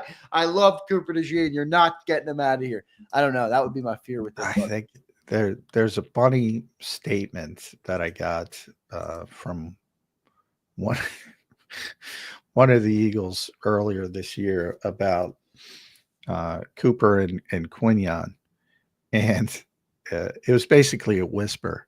He said, I think Cooper's better. And I'm in that category. I think Cooper's better. If it's one of the two, I'm going Quinion over Cooper. So you'd rather trade Quinion? Over Cooper. I don't want to trade either. But yeah, me neither. But to get Miles Garrett, again, I'm not even debating any of the three, Sorry, you got to go. My agent. No, don't take Coop. I know. That's my Adrian Peterson. Sorry. Great players, all great players. Got to go. Tough to reason with, but not tough to reason with. Tough to comprehend because I like the players, and obviously they just contributed to our Super Bowl win. But you're right, John. Johnny Mac, great show today, brother. We recapped the Underwear Olympics pretty good. That continues today, tomorrow, and Sunday. All right, so I gave you guys the rundown. Today it's defensive backs and tight ends. All right, tomorrow you have quarterbacks, wide receivers, and running backs, and then Sunday you have offensive linemen. Last night we had defensive linemen and linebackers. So that will continue all through the weekend. We'll be recapping that for you guys on Monday. Johnny Mac, great show. Your final thoughts on today. They got the new quarterback coach. They brought in the offensive line coach. They almost hired another Italian, which they did not do. They didn't almost. Come on. That's I got to talk to Dom about that. That's disappointing. Text. What's going on, man? I thought Nunzio was coming to town. Poor Nunzio, stuck at Syracuse. Yeah, and nobody knows. Anybody who tells you they know about position coaches, they're lying to you. But he's got a lot of experience, checks a lot of boxes. So, no surprise they had to go to the college level at this stage of the game. Would you prefer to have Jared Johnson? They wanted to get him in the organization, maybe. Josh McCown, maybe. But for the situation they were in, I don't think you can have many complaints about the decision there. We'll see how it works out with Jalen Hurts. That's what matters most. And then the standpoint of Miles Garrett, the one commenter, don't blame us, blame Diana. She's the one who's, I don't know how the Eagles get it done just because of their draft capital. As I said, it's going to be difficult for them. And Andrew Berry, to this point, has said, we're not trading him. So could be just trying to up the value, but until they decide to trade him, you got to get over that hurdle first. Yeah, that's true. That's true. I mean, he did put out that he was unwilling to sign a contract extension with them, but he is on a big deal. I think he signed like a 5-year, $125 million, a couple, back in, I don't know when, but no, he's under contract. We'll see what ends up happening with it all. Johnny Mac John, it's a great time of the year, man. There is so much possibility in the air. That's what I love about it. It can go so many different ways. There's a lot of stuff to talk about. Great show today. Great week of shows. We missed our Monday show. Made it feel like a really short week, but we will be back with another full week next week. Appreciate everybody being here. Johnny Mac, great show, brother. We will catch you on Monday's edition of Birds 365. All right. Thanks, everybody. Have a good weekend. All right. There's Johnny Mac joining in. I'll take a couple of questions from you guys in the chat. Before I get out of here, I do have to run soon, though, because I want to post up the reaction or the breakdown of the new quarterback coach. All right. The new quarterback coach who came in. So he's been hired, Scott Loeffler from Bowling Green. I tell you what, I like what I'm seeing about this guy. Now, we don't really know, but until he's out there, but I do like what I'm reading about Scott Loeffler. He's got a ton of experience. He coached Tom Brady. Apparently, they're still close friends today. So he's been around quarterbacks for the last 20 years. I like that. I like that there's experience there. I like that there's a seasoned veteran mind coming in.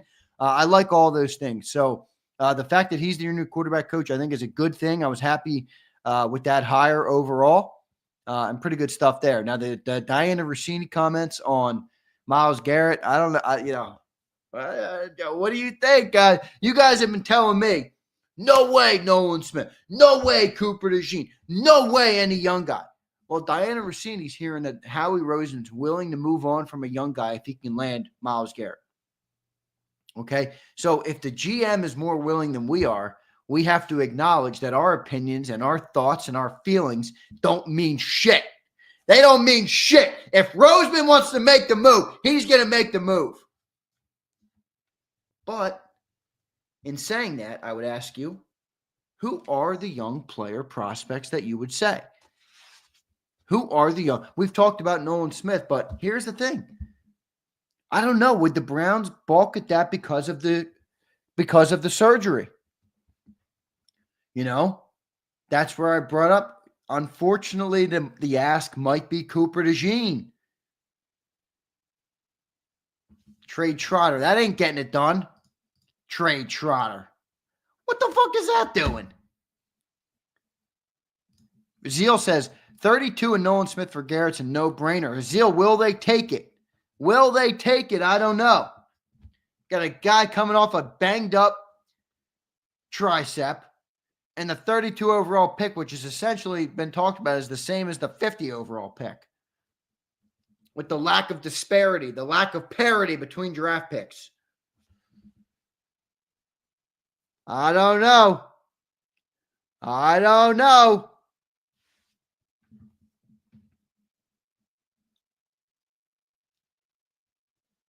Chris Scott says, Howie won't trade DeJean or Q, guaranteed. I feel the same as you. I do.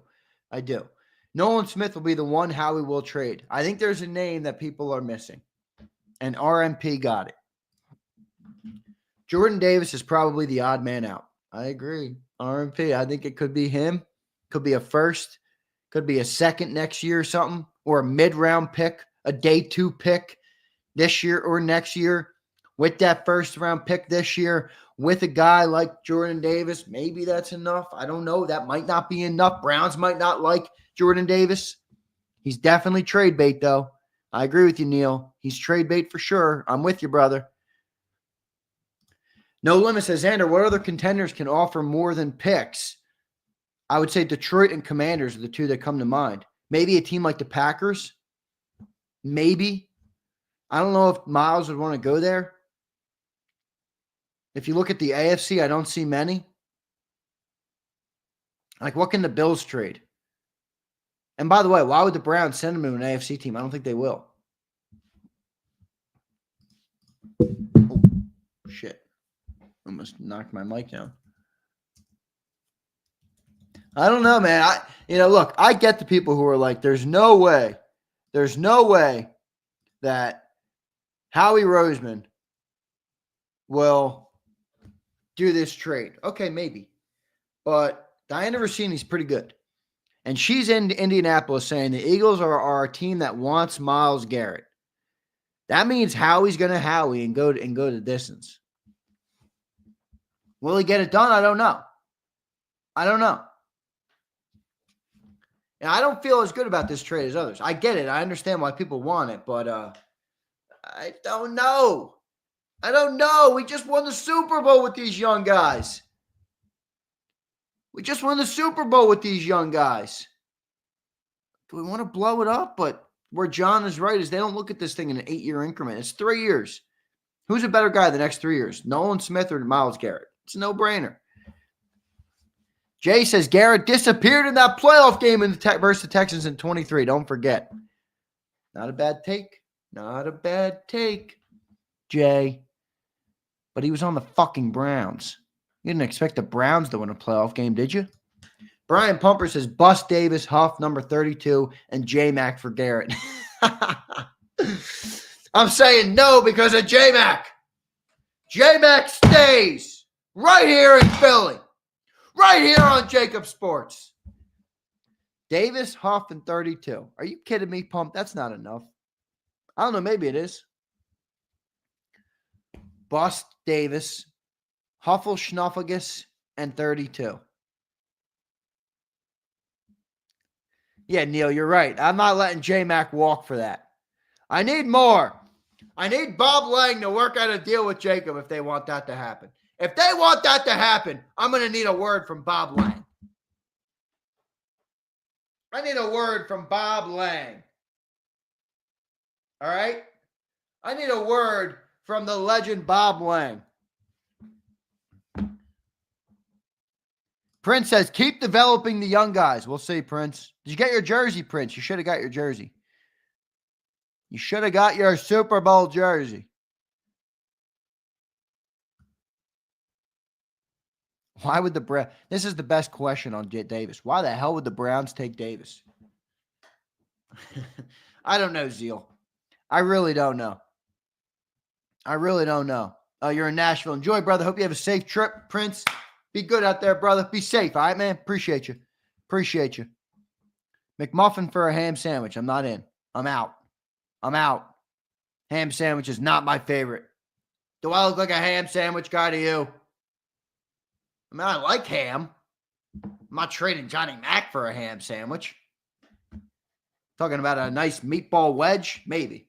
You're talking about an Angelo's cheese stick? Maybe. You're talking about a John roast pork sandwich? Maybe I'll consider. A ham Sammy?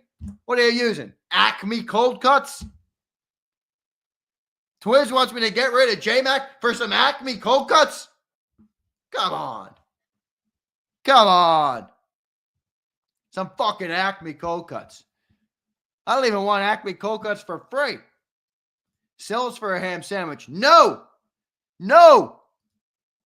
Sells is worth far more than a ham Sammy. Far more than a ham Sammy.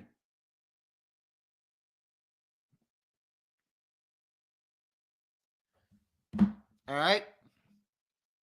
Kevin Savard trolling. You look mostly like a ham. Kevin Savard, I will slap you back and forth like a speed bag, my friend. I will make that head shake. I will concuss you. Speed bag. Come on, Savard. You got to be kidding me. Jahan and 2 picks, first and second rounder. Ain't happening, NG. Franchise tag Jody and send him for a cheesesteak. I don't know. I don't think it'll happen. My franchise tag window on Jody Mack has expired. Sills for a pastrami sandwich. Jeff Bone, maybe you would make that trade because a pastrami sandwich is keeping you on the rails. That ain't happening here at JAKIB. All right? Kevin Savard, I'm just messing around, brother. You know it. All right? You know it. I don't know, guys. Look, if people are reporting that Howie's in on this, then I'm taking it real. I'm sorry. You guys can tell me in the chat all day, I don't want to do it. I don't want to get rid of a young guy. I don't want to trade Nolan. I don't want to trade Cooper. I don't want to trade Quinn. Okay, that's fine. If Diana Rossini's in Indianapolis saying Howie wants Miles or Howie's gonna do it. And he's not going to give a shit about our opinions, as he shouldn't. As he shouldn't. Pumper. Steen Davis and Kevin Patullo. Oh, that's funny. Yo, Pumper's hilarious, man. Oh, my God. He's getting rid of the new offensive coordinator. Get rid of him.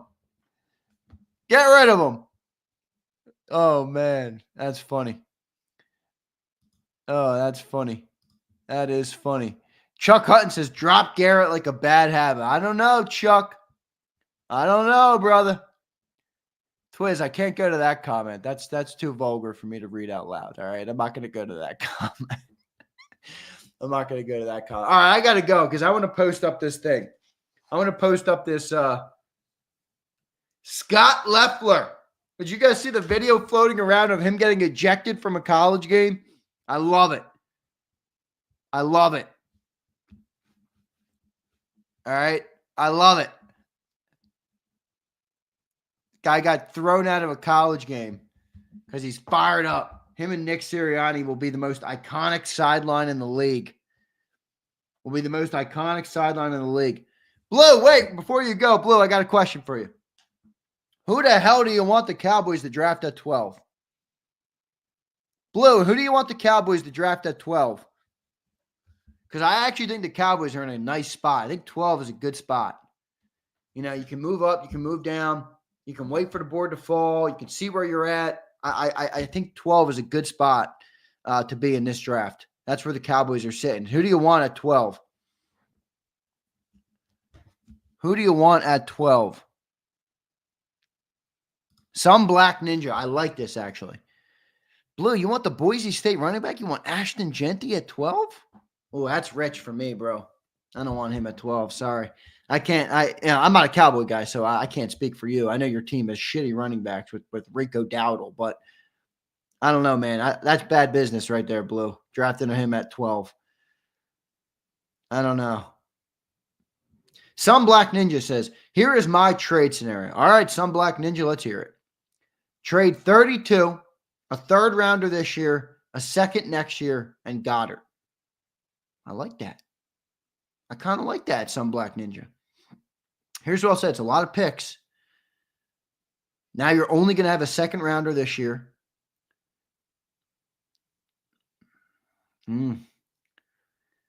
That's low. You're going to have one draft pick in the first 3 rounds this year. That is brutal for a team that's got guys leaving. That's the one problem I have with this, Some Black Ninja. If you have one draft pick in the first 3 rounds this year, that's trouble because you're losing guys. So you need those roster guys. You need those back-end roster guys. Howie will be loading up on undrafted free agents, the likes of which we've never seen.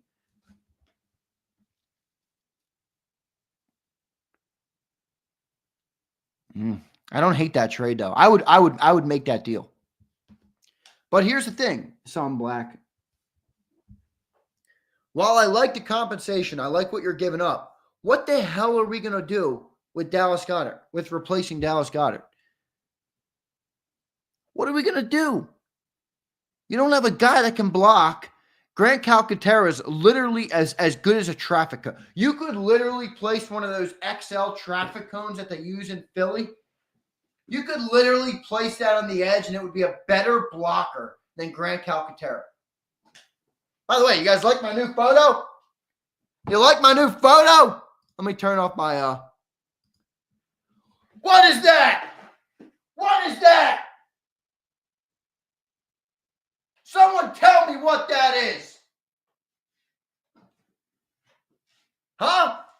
Someone tell me what that is.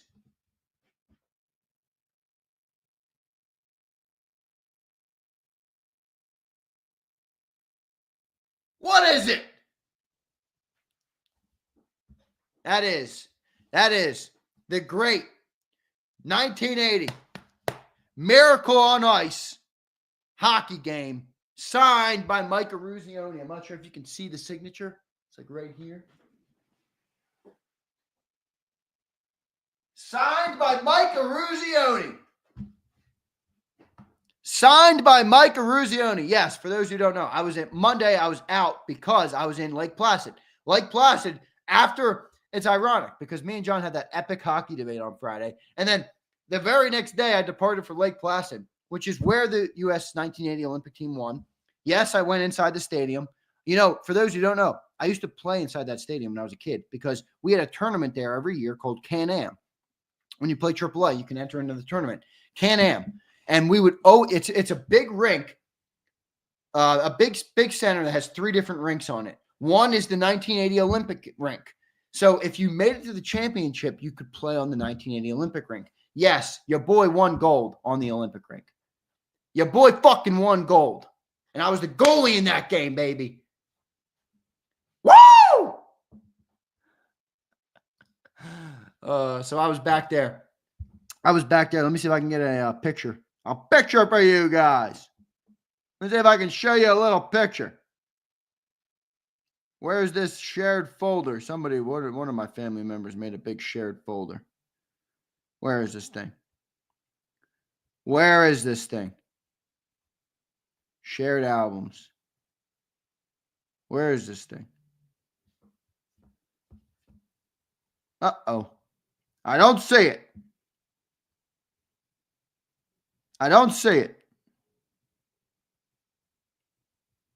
Of course I don't have the pictures, but I was there. All right. And the rink was sick. I loved it. I loved being there. And it was ironic to do it right after me and John had an epic debate on hockey. And this numbnut says John was right. No, he wasn't. Most watched hockey game in 35 years. All right. CZ, there was many of them. I loved fighting. All right, that's going to do it for the show today. I'm now off on ramble mode. I'm showing you my miracle picture. All right. We're back to debating hockey. I was there. It was epic. All right. I will say that. I was there. Yes, I bought this for the show. Yes, I bought this at the USA Hockey Team store to wear on the show. This is a 1-week anniversary of our debate. The 1-week anniversary. You know, I got comments on Monday. Where'd the show go? Did the hockey debate kill Birds 365? I'm like, no, it didn't. The fuck, you think I give a shit? Oh, come on, Blue. Don't say that. I got the Miracle on Ice polo on, though. All right. I got another dope USA sweatshirt. The USA merch in Lake Placid. Let me tell you, if you like USA merch and you're a guy that loves the country like me, you'd like Lake Placid. USA merch everywhere. Eagle Nest says, fantastic show. Can't seem to agree with John on anything, but I love it anyway. Hey, Eagle Nest, that happens to me sometimes too.